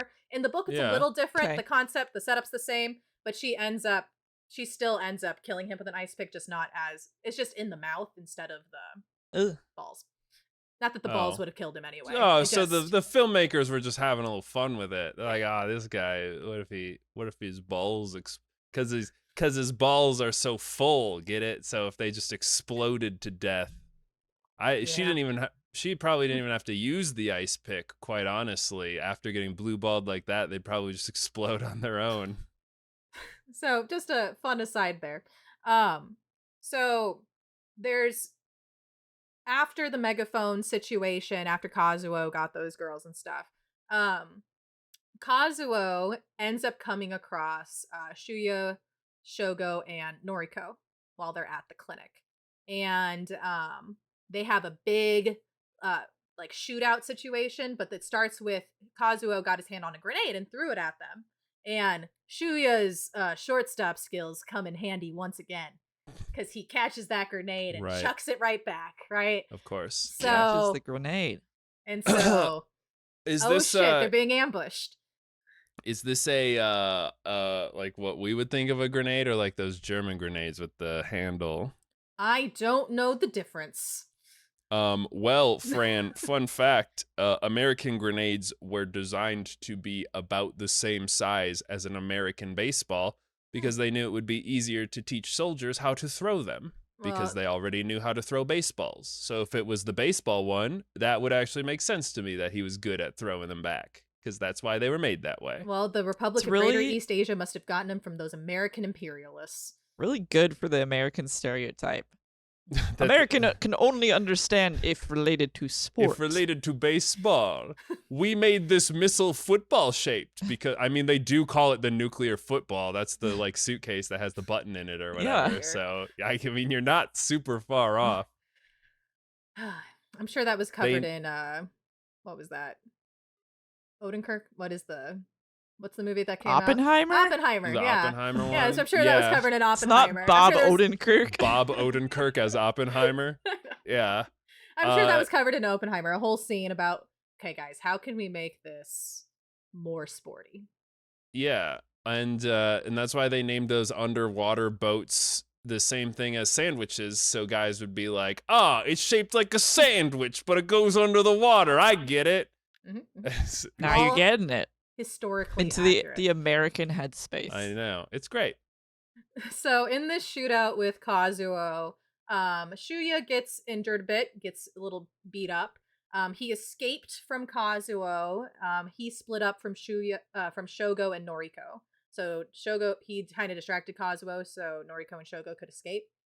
So Shuya escaped from Kazuo and like tumbled down a hill and ended up passing out from his injuries and trauma, right? So he's passed out Yeah, in a I field. get if you like pass out from like blunt force trauma, you just die. You don't wake up. That's not passing out. That's just the start of being dead. I think it was more from the blood loss, probably. Then Unclear. you definitely don't get better from that. I don't know. Don't worry about it. It's not we'll come back. D&D rules where you're bleeding out on the passes ground out. and if you focus really hard, you can keep being alive. He passes out, which gives us time to talk about some of the other characters. So, as all these previous events have been happening, Shinji, the smart jock, has Mhm. concocted a plan, just The like smart Shuya jock. thought he would. Shinji is super smart and good with computers, but he's also sporty. That doesn't seem helpful in this case, but whatever. Well, he found a Macintosh in one of the houses. Okay, it's fine. It's fine. I said I wouldn't do it anymore. Steve Jobs still exists. Yeah, I guess. Whatever. Who cares? So, I don't know why he wouldn't. I mean, either. Whatever.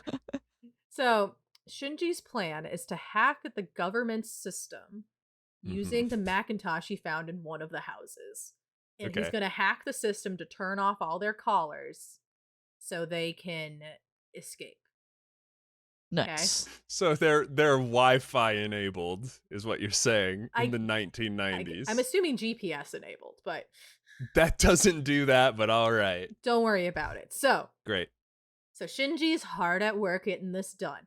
And then he runs, then you, He's hacker voice. He's like, I'm guys, in. I'm gonna be in so soon Yeah, here. he's so fucking working on it. So remember that they disconnected all of the phones on the island. Apparently, they didn't disconnect the internet somehow in 1997. I guess satellite internet or I something. don't know. I mean, they live on an island, so I don't know. I will say probably. a fun aside about the cell phone thing is one of the girls did pack a flip phone in her like night pack that she Mhm. took to the trip, so she tried to call her parents on it. And the What are teach- they gonna do? well, she's like, "Dad, I'm on the blah blah blah." They already were informed, but she's just freaking out trying to get Yeah. out, right? And so Sure. somehow Sakamochi ends up answering. It was like, "Now, I told you phones wouldn't work." And she's like, "Ah," and closes it. And then Okay. the leader He of just the changed all the contacts in her phone to him. While they were asleep, But they had the went same through their names. phone, Yeah. and they just changed the He went through names. everyone's All of phones and just changed all of the numbers That to would his. be so fucking good, dude. That's such a good prank. That's so, such a good 1990s prank. So the leader of the girl delinquents, Mitsuko Soma, heard her and like tried to like kill her essentially. Mhm. But she was trying to hide from her because she heard her come in the building. And Sakamochi calls the cell phone back and goes, "Now a reminder," and of course it rings and stuff. Yeah. And like her cell phone's like Ah. her ringtone goes off. He's like, "Now a reminder, I told you to turn your phones off because you don't want this to give your position away, do you?" And it gives her position away, and well, Sure. you know. It plays So- what This is just like what movie theater employees do to you if you Right, forget yeah, to turn if off your it- cell phone during a if movie. it goes off, they fucking brain you from behind and you're dead now. So back to Shinji trying to hack the government. So one of his friends, Yutaka, was like, "Shinji, bro, we should hang out." And Shinji's like, "Fuck, I don't want to explain this all to Yutaka." But Yutaka keeps asking questions. And so Shinji's like, "Well, here's what I'm doing." So, because like in movies, you got to have a character to explain all the technological hacking to, so they understand and so the audience understands what's going on, Of right? course. So Yutaka's kind of filling that role for the reader, and Shinji's like, "I am hacking into the mainframe," and like all this nonsense, right? And so the island mainframe or whatever. Yeah. yeah. So he's explaining all what he's doing out loud to him, and he's making a lot of good progress. And he's like, in English or in Japanese. Yeah, there you go. Uh-huh. Yes, essentially is what happened. So, but his attempts were thwarted somehow. Somehow, I imagine there would be they an figured out what amount he of was doing. security. Yeah. So Somehow Palpatine returned. Oh. So Shinji figured out that the callers have microphones in them, and they've Oh. been listening in on his conversations. Oh, okay. So that's a problem because he just spoke his entire plan out loud. Right. Mhm. Drats. See, I was gonna say, or you can have a character not reveal it to another character, so therefore it is a mystery that is solved later through visual, which is just another storytelling technique, and that would have Yes. saved him. Turns out But- this was a different plot device to figure out that there was microphones in those collars. Shinji was like, "Shit, they can hear me." So he figured out, well, obviously we just won't have conversations out loud then. And so him and Yutaka end up having conversations on paper, but then have fake conversations in real life. That way that way Sakamochi thinks that they've given up, and that's like, "Well, shit, what do we do now, guys?" But secretly Shinji is coming up with another plan. Mhm. So he knows how to make a bomb. So what he's Sure. going to do is him and Yutaka are gonna make a bomb, and then somehow pulley it over the school, because the school is where all of like the military operations are being headquartered. because that's like where they're Okay. sitting because it's a forbidden zone, right? So they can't just go into the forbidden zone and set off a bomb, right? They need a bomb big enough to, one, blow up an entire building with like communication devices and stuff in it, and two, they have to do it without setting foot into the forbidden zone. So two things. One, there's no bad ideas in brainstorming, but this is a terrible idea. And why is that, number CJ? They're gonna interrupt all of the communications. That means their collars won't blow up, and they're free to go. And number two, Shinji was able to build this in a cave with a box of scraps. Yes, essentially, right? That's dumb. He found like fertilizer and stuff. So right, that's fine. part. Gasoline, that's part of it. Because there's like gas stations on the island and stuff, and yeah. Okay, I mean that.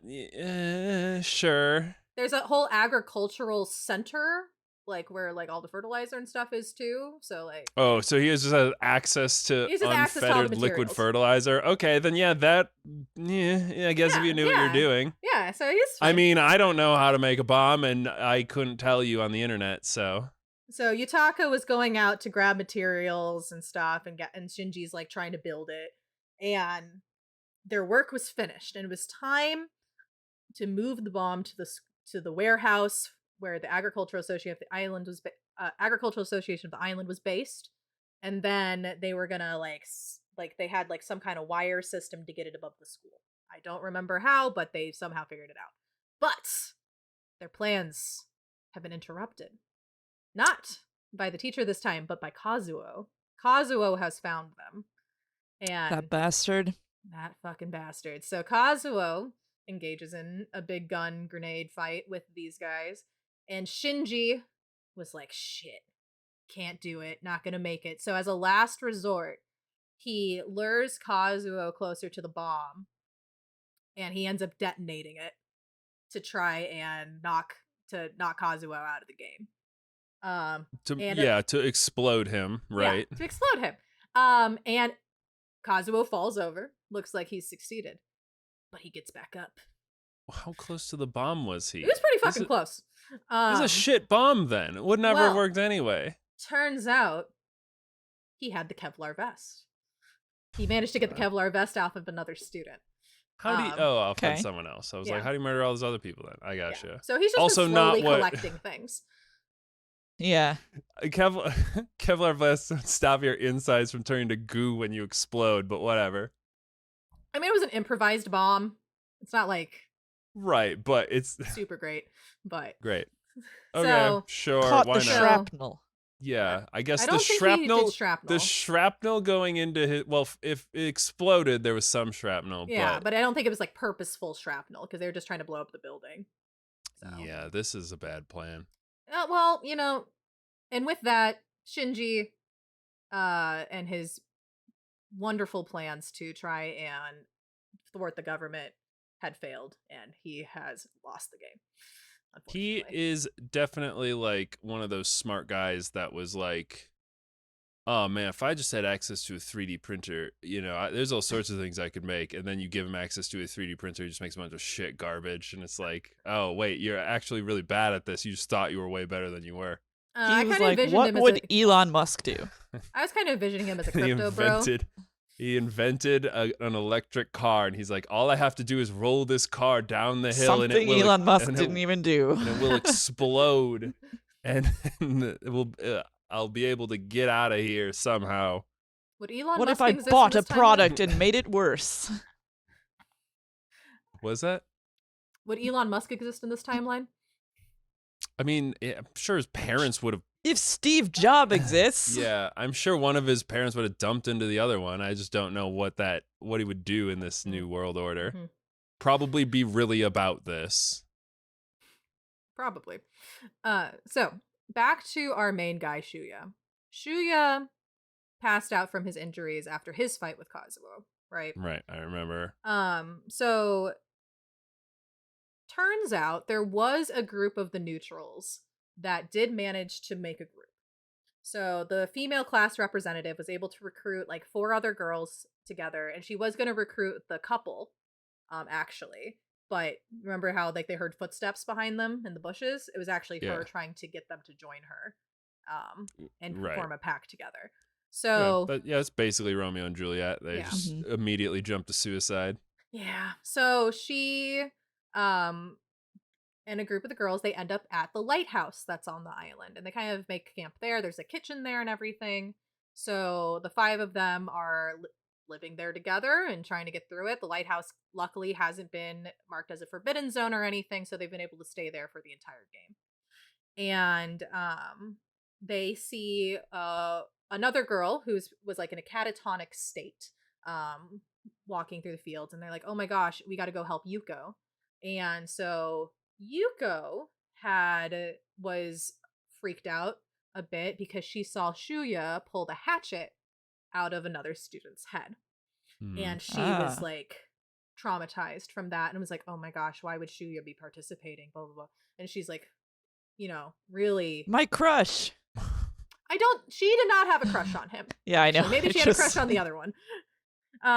So they take her into the lighthouse. They try to make her better, like make her feel better and stuff, but she's obviously like really shaky and about all this stuff.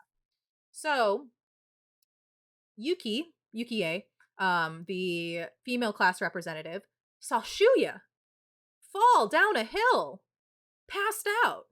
And Yuki is like, oh, girls, we can't just leave him there. And they're like, yeah, we can. We said girls only. And she's like, now girls, we have to be caring, and we have to be considerate of others. Listen, girls, boys are just girls with penises. We need to include this mostly dead man into our girl group, or else we've become the very thing that we have grouped together to be. I actually have a more simple explanation. Yukie had a crush on Shuya. Yeah, obviously everyone does, Fran. So who doesn't? Right? And so she didn't tell the other girls about that. The guitar. If he would have got if they would have given him like a bag with a guitar in it, he would have just won, because all the girls would have been too distracted and all the boys would have been too angry at each other. It is the scene in the Barbie movie. Yeah, there was a shamisen. So, like, there was a musical stringed instrument that was kind of like guitar-like. So, unfortunately, he didn't get that one. As culturally sensitive as I am, Fran, I don't think a shamisen has quite the raw sexual appeal as like an electric guitar. No, it only has like half the strings. Listen, I might be way off on that, but if you are really attracted to shamisen players, let me know. I'm really surprised there wasn't like a music shop on the island, that he could have gone to. Right, that was his plan. Then he just goes to the big. Goes to the megaphone. The megaphone. He just fucking jams out on the offbeat. That's right. He only plays ska guitar riffs. Oh, okay. So Yukie ends up convincing the other girls to let Shuya in, and like, we can take care of him. But she compromises. They're gonna lock the door so he can't escape the room, because they're really concerned about if he's gonna try and kill them all. So she's like, fine. So he gets his own bedroom, but they can lock the door from the outside somehow. Who made that room? Whatever. I don't know. I don't ask too many questions. So the girls are like, whatever. Yuko, who was freaked out by Shuya, was like, well, he's probably gonna die, so it's probably okay. He can be here. It's fine. It's true. So, but Shuya wakes up, much to Yukie's delight. And she confesses her feelings to him, obviously. Just good not time. How bleeding out works. He was just passed out. I don't know. Don't worry about it. Yeah, he was just passed out. Just from exhaustion, probably. Just caught up to him. Yeah. He's probably been awake for like 18 hours or something. He had time to heal, and then he was just better.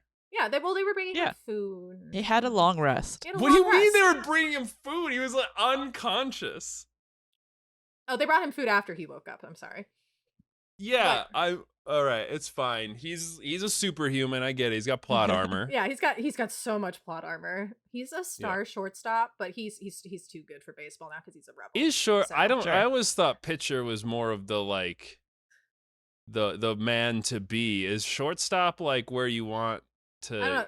Shortstop is between second and third base. Correct. I knew that. I just didn't. I just don't know. Are they the ones who everyone gets going for? Is that the deal? I mean, he does play guitar too, so.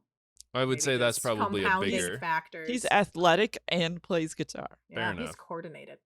Um, He's What those coordinated. fingers do, you know what I'm saying? Anyway, here's a stale bread we found. Hope it fixes your bleeding out problem. well, they make like soup and stuff. So Yukie Whatever. The announces healing happily. properties of soup. Yeah, so They they find him a announce. Sprite.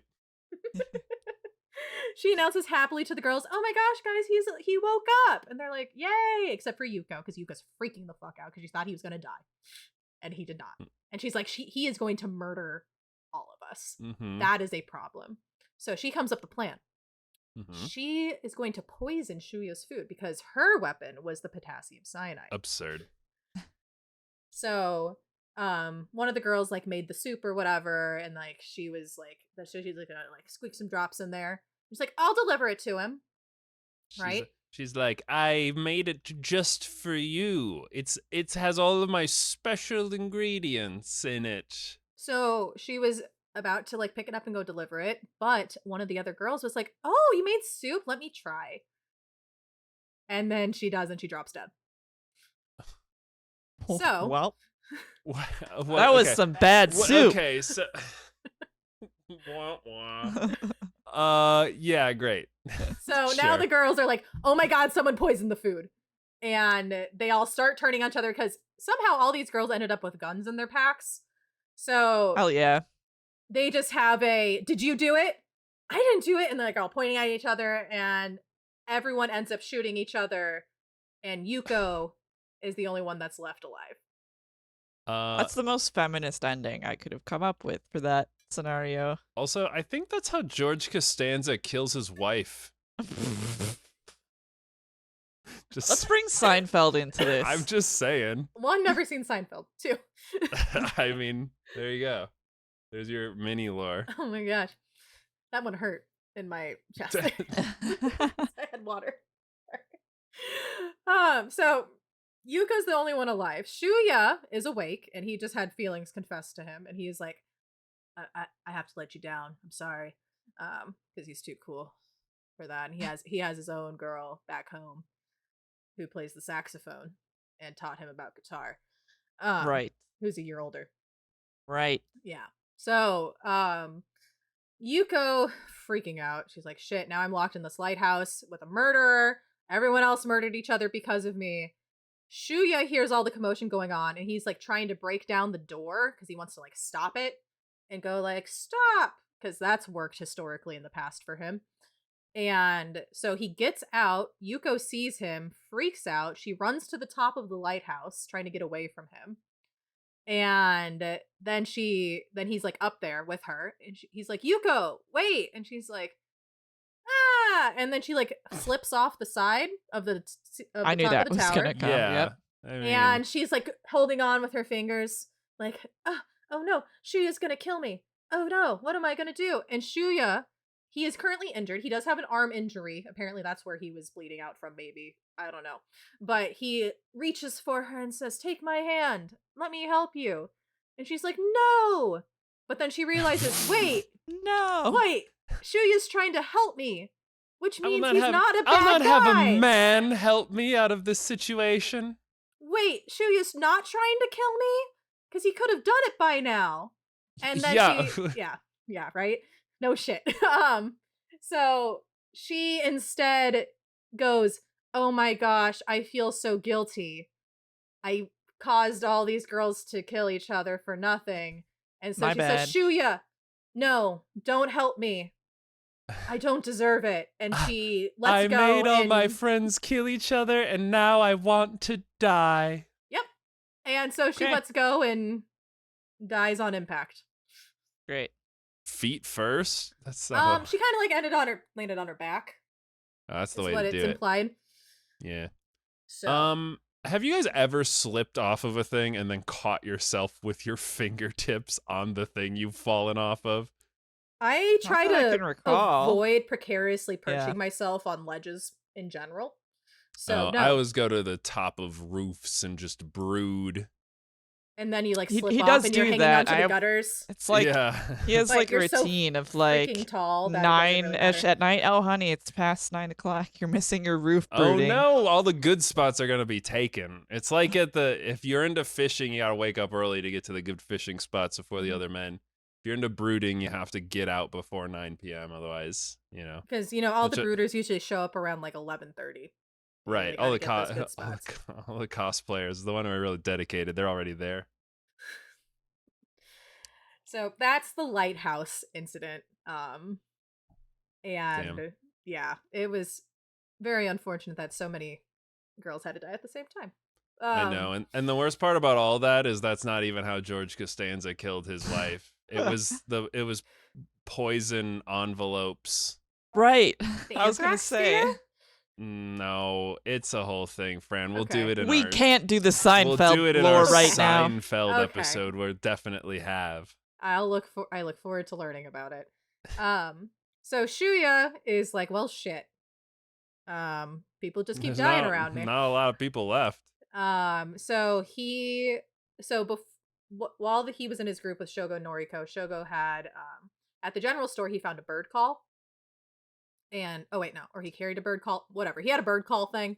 And he's like, if you need to find us, just listen for the bird call. So that's what he What did. if it was just actually that bird? Apparently not native to that island or something. Unclear. Then why were they selling that bird call there? I don't know. I think he might Pretty have had it cool. with him. I think he had like a story where he like his uncle gave it to him or something. Oh. So Well, I don't know. I, a devout ornithologist, would hear that and go, that bird is not native to this island. I know that is an enemy trying to contact another enemy. They have an ornithologist on staff for this scenario specifically. Right. Mhm, Yeah. mhm. Well, This is presumably part that of one. the military's research. Yeah. Yeah, I was Yeah. gonna say probably Shinji would have been that guy who's like, I actually know all the bird calls, but he's dead now. So Yeah. So we'll never know. Damn. So Shuya reunited with Shogo Noriko because he followed the Mhm. bird call. So at this point, there's not a lot of kids left. there's Shogo, Noriko, Shuya, and Kazuo are the Mhm. last 4 remaining. And remember, Shogo's plan was as long as the 3 of them are the last ones remaining, Mhm. he has a plan to escape. He hasn't told him what it is yet because he can't tell him until Right. it's just them 3 left. Right. Yeah, I have a pretty good idea what the plan is. So, But yeah, don't worry about it. Right. So Kazuo finds them because earlier on in the story they had run into like another one of Shuya's friends, but he had the GPS tracker actually, and he was using the GPS tracker to find his crush. Mm. And Very he was high just school trying to find behavior. Yeah, her. super horny kids. Yeah, Don't they're know how I 15. feel about that. That's fair. You know what? Back then, We just said it was high school behavior. I know. But sometimes I forget, and then sometimes I remember some of the stuff Alright, I they did are back very then, young. and I was like, oh, okay, that tracks. Yeah, 15 is a rough time. Thirsty ass kids just looking for a final date before they die. Yeah. So he was trying to track his girl down, and she is like, "Dude, you can join our group." And like, Shogo thinks he's got a way off this island, and he's like, "No, I must find her." And so they were like, "Well, One of these unlabeled dots on this radar is gonna be her, and her name not hadn't someone been read yet, so she's and alive, not presumably." not one of those people who want to kill me. So he was like, "No, I must go." And so they told him, "Hey, if you find her, light 2 fires and we'll know it's you. And then you follow this bird call and you'll find us. Cool?" And he's like, "All right." And he sets off. Well, he did find his crush. She thought he was trying to kill her though. So she attacked him first. And in his dying breath, he's like, "I just wanted to know you were safe. And I'm happy that you are." And she's like, "Oh no, what have I done?"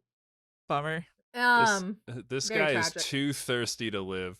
He got what he deserved. It's tragic. But while this is happening, the female delinquent leader, Mitsuko Soma, heard all this going on, and she took that as an opportunity to just put them both out of their miseries. Right. But as he was dying, he told her, not Mitsuko, his crush, I don't have much time, but Nope. Shuya has a plan. Light 2 fires and listen for the bird call, and you'll find them. And she's like, no, no, not without you. And then Mitsuko, of course, was like, well, shit. It's like I'm there in Yeah. this world. I know, it's so realistic. So Mitsuko's like, well, shit. I know how to find the rest of the kids that are left. So she lights the 2 fires. Wait, doesn't she have access to his device that finds everybody? I don't think she realized that he had that device. She wasn't You gotta as good loot at, your kills, guys. She wasn't as good at looting as Kazuo, I will say. Whatever. That's such a waste. She wasn't as good. That's such a weird. As the writer of this book, you gave her a reason, like a way already to find these people. In that guy had the thing that finds people, and they're like, no. In their dying breaths, they had to talk about this plan to meet up that they had, and then she overheard that, and she's like, I'll just go do that then. Yeah. So I think the author realized that GPS tracker of children was probably an OP thing. So he had to make it, he had to give it to someone who would not use it. Well, Great. Sure. If Shinji had that, Shinji would have done dope stuff. It's like in anime when you give the strongest powers to the lazy people who don't actually use them good, and then it's like, well, it doesn't really matter then. Yeah, exactly. Got it. So yeah, you can't make him too OP. So Mitsuko, female delinquent leader, was like, well, shit, I'm gonna light these fires and use that bird call and find them. So she does that, but in her hubris, she doesn't hear Kazuo sneaking up behind her, and Kazuo disposes of her. So, and he overheard her talking to herself, being like, and now I will find the bird calls, and that will lead me to these final people to kill. I think it would be more fun if Kazuo actually was secretly like a huge fan of birds. And he was like... And he was the one who was like, wait a second. Oh, wait, 1 fucking second. That bird isn't part of this island. I mean, he's really smart. Maybe he read a book about it. I don't know. Wait a second. That bird is only here migratorily, and it's off season for them. There's no way one would still be here. No way, especially after the government cleared the island.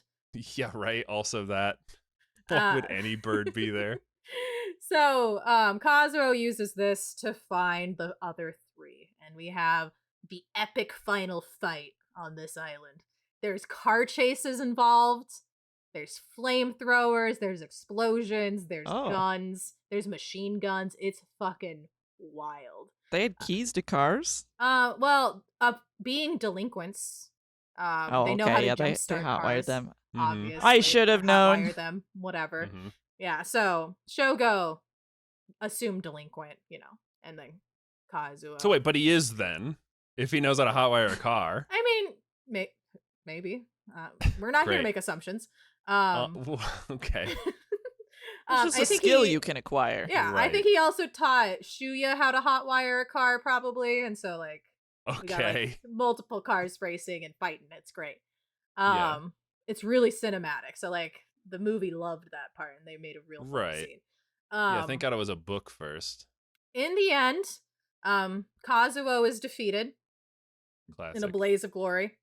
Yeah. And they just had to shoot him in the head because he's got the Kevlar, but doesn't block your face. Yeah, exactly. So somebody did find a motorcycle helmet at one point in the story, and apparently was able to.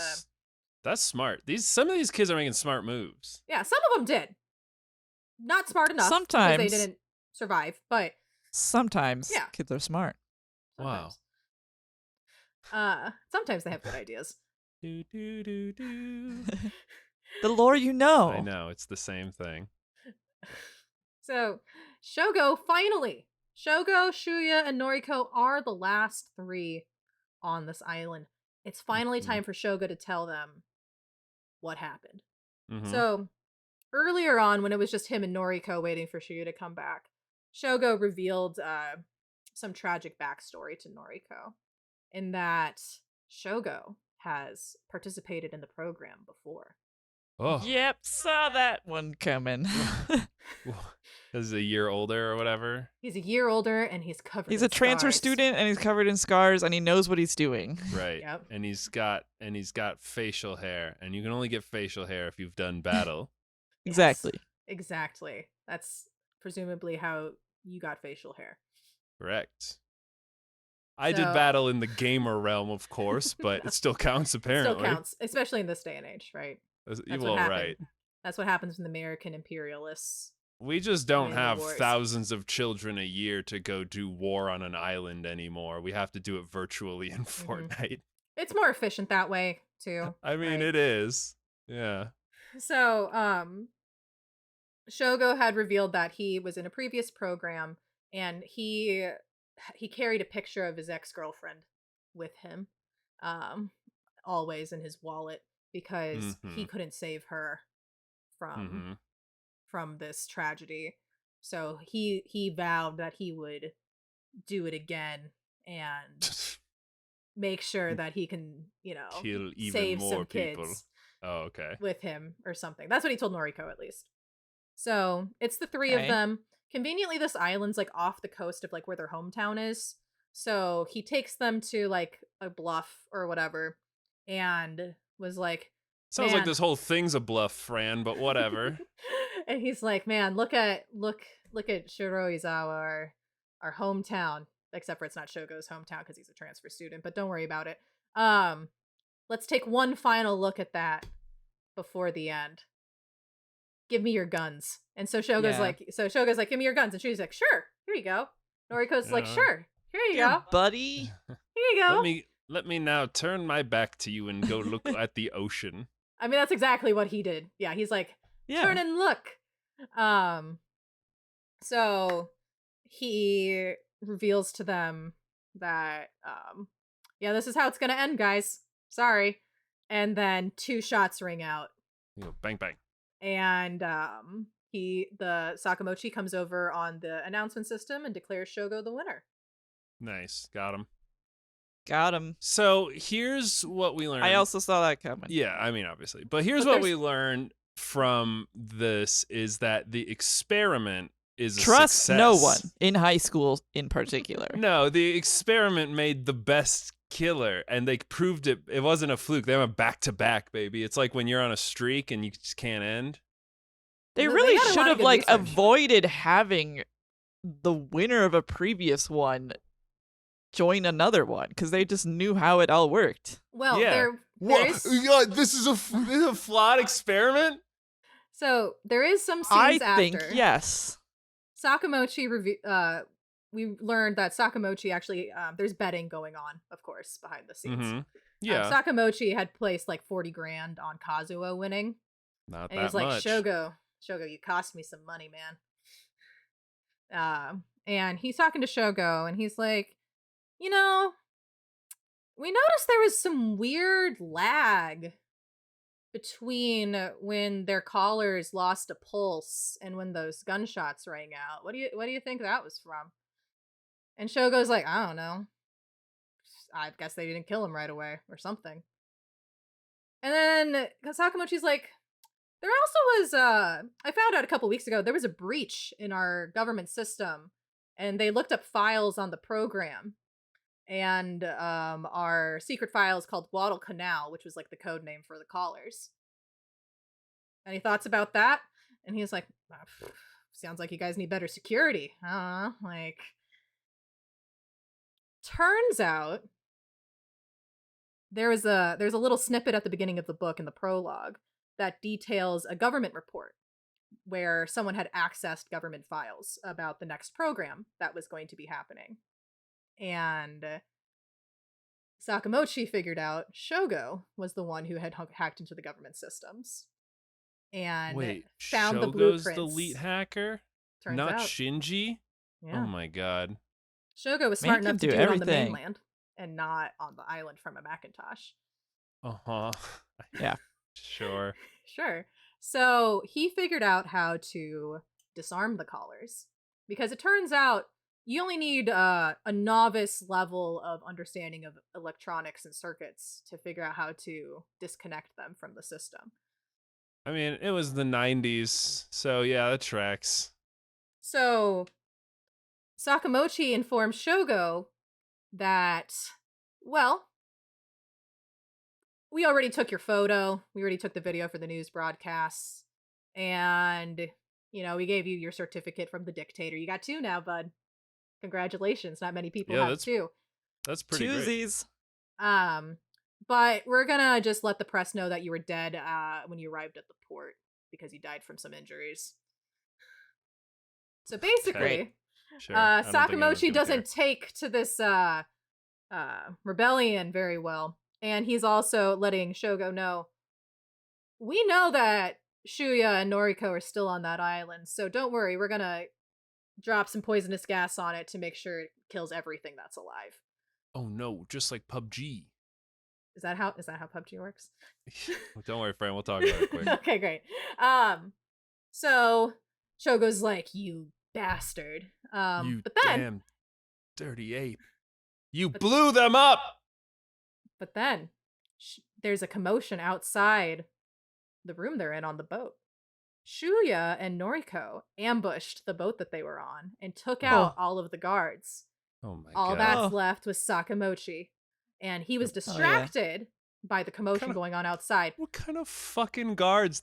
These kids are armed with like toothpicks and shit. No, they have guns. Yeah, There's a lot of guns on that island that they have. All right, whatever. And so, since Sakamochi was distracted, Shogo stabbed Sakamochi in the head with a pencil and killed him. That's a sharp pencil. I was gonna say that's the secret weapon that he had. That's the one he was assigned at the beginning, and he said, "I know where this one's going." It is actually the pencil from the classroom, and that's exactly his thought process. Oh shit! Hell yeah. So Nice. turns out, Heath Ledger's Joker also influenced by this book. Just saying. He had a plan all along, but he couldn't say it because he knew the callers could hear you. Exactly. He knew it had microphones. Oh my god. He hacked into the system. Why? So that story about his girlfriend was real? He told Sakamochi it was fake, so it might have been real. We're unsure. It's a little iffy. Because Shogo tells Shuya and Noriko that he has an uncle in Kobe that's going to be able to help them escape to America, and because they're fugitives now at this point, right? Yeah, I'm sure they'll be super welcome there. And he's telling them, "Hey, this is how you steer the ship. You guys can make it to port. You just turn it left and right. It's pretty easy." Well, they have to like read the GPS and stuff. They gotta they don't know how shit works. Towards the way the sun's coming up. That way. Just keep going. So Shuya and Noriko are like, Shogo, why are you telling us these things? Can't you just do it? No, Kazuo really got me in that last fight. And so he does actually end up dying from his wounds on the boat. Oh man, but he made it all the way. I know. But he did what he set out to do and rebel against the government system. So he did. He stabbed that guy with a pencil. He stabbed that pencil pusher with a pencil. So in the end, Shuya and Noriko are the last ones remaining alive. And the government does do a body count at the end. So like they do like account for all the bodies on the island to make sure they have everybody. And it is announced to the public for some reason that 2 kids managed to escape the program and now they are fugitives. Yeah, I don't think they would do that. I feel like that was a bad call on the government's part because like why would you admit that kids were able to escape? Wouldn't that be a problem? Because turns out Sakamochi revealed to Shogo on that boat, this program isn't actually for research purposes. This program's actually just to instill fear in the general populace and to get them to not trust each other because you don't know when they'll turn on each other. Sure. Typical. That is like as bad as an answer to that question as it's an experiment for science. That's whatever. No, we were tricking you. We wanted you to all just think that you might have to kill each other, maybe. Yeah. Gotcha. Gotcha. And the book ends super poetically because, as we know, Shuya loves rock music and is a big fan of Bruce Springsteen. The book ends with an excerpt from the song Born to Run. Oh. Okay. And I thought you were gonna be like, and he gets to go to a Bruce Springsteen concert. I mean, that'd be in great. America. Maybe he So- does. I don't know. No, the epilogue ends with Shuya and Noriko, like, they made it to Kobe, they got the tickets, they're getting ready to go, but then an announcement pops up on the TV saying, here are the kids we're looking for, and some of the police recognize them. Oh, So they're on the Oh. run. darn. And that's Man, how that's the a good- story ends. It's a good setup for a sequel that probably was a setup for a sequel that never happened. So the book didn't get a sequel, but the movie But did. the movie did. The Yeah. movie does have a sequel. I have not watched the sequel of that movie. I haven't either. I didn't like the movie a whole lot. Sorry, Battle Royale fans. I know. I mean, it I don't was- even remember it, so clearly it didn't do Yeah. anything for me. So the author did have a lot of creative control over the movie, so it was like done in his with his blessing, of everything. So it was the way he wanted it. Same thing with the manga. The manga retold a lot of different parts. So each version of the story, you get a slightly different version of events. Okay. But in the end, it's pretty much the same overarching story. So Yeah, and I mean that's pretty Nice. common even with the same creator because they'll reflect on what they made and be like, I should have done this, or Mhm. And just "Should've keep made this changing it. more pro-" Hence all the Neon Genesis Evangelion movies. That's different, Fran. Yeah, I was gonna say I don't know. That's different. Well, all right. That's from so, the fans getting angry, I guess. So this book came out, it spawned 2 movies, and some of the people who saw those movies or didn't, I guess, as they say, went on to create a little thing called the Hunger Games. And then the Hunger Games came out, and then a bunch of Minecraft modders were like, this would be so epic and cool if we could do this in Minecraft. And so they decided to make a Battle Royale in Minecraft mode. And then a bunch of other people who were playing Arma 2 was like, hey, I just played this new Minecraft mod where everyone kills each other in a Battle Royale mode. We should put that into this Arma 2 multiplayer as a mod. And then they were like, that sounds great. We should actually turn that mod into a standalone game called Player Unknown Battlegrounds. And then they were like, wow, that's pretty good. Hey, we're the developers of Fortnite. We're making a game that's just totally unrelated to that bullshit, but that's a really popular defense. thing. And so we're going to go ahead and just make our game all about that now. And then they went and did that. And then 50 other companies also did that at the exact same time.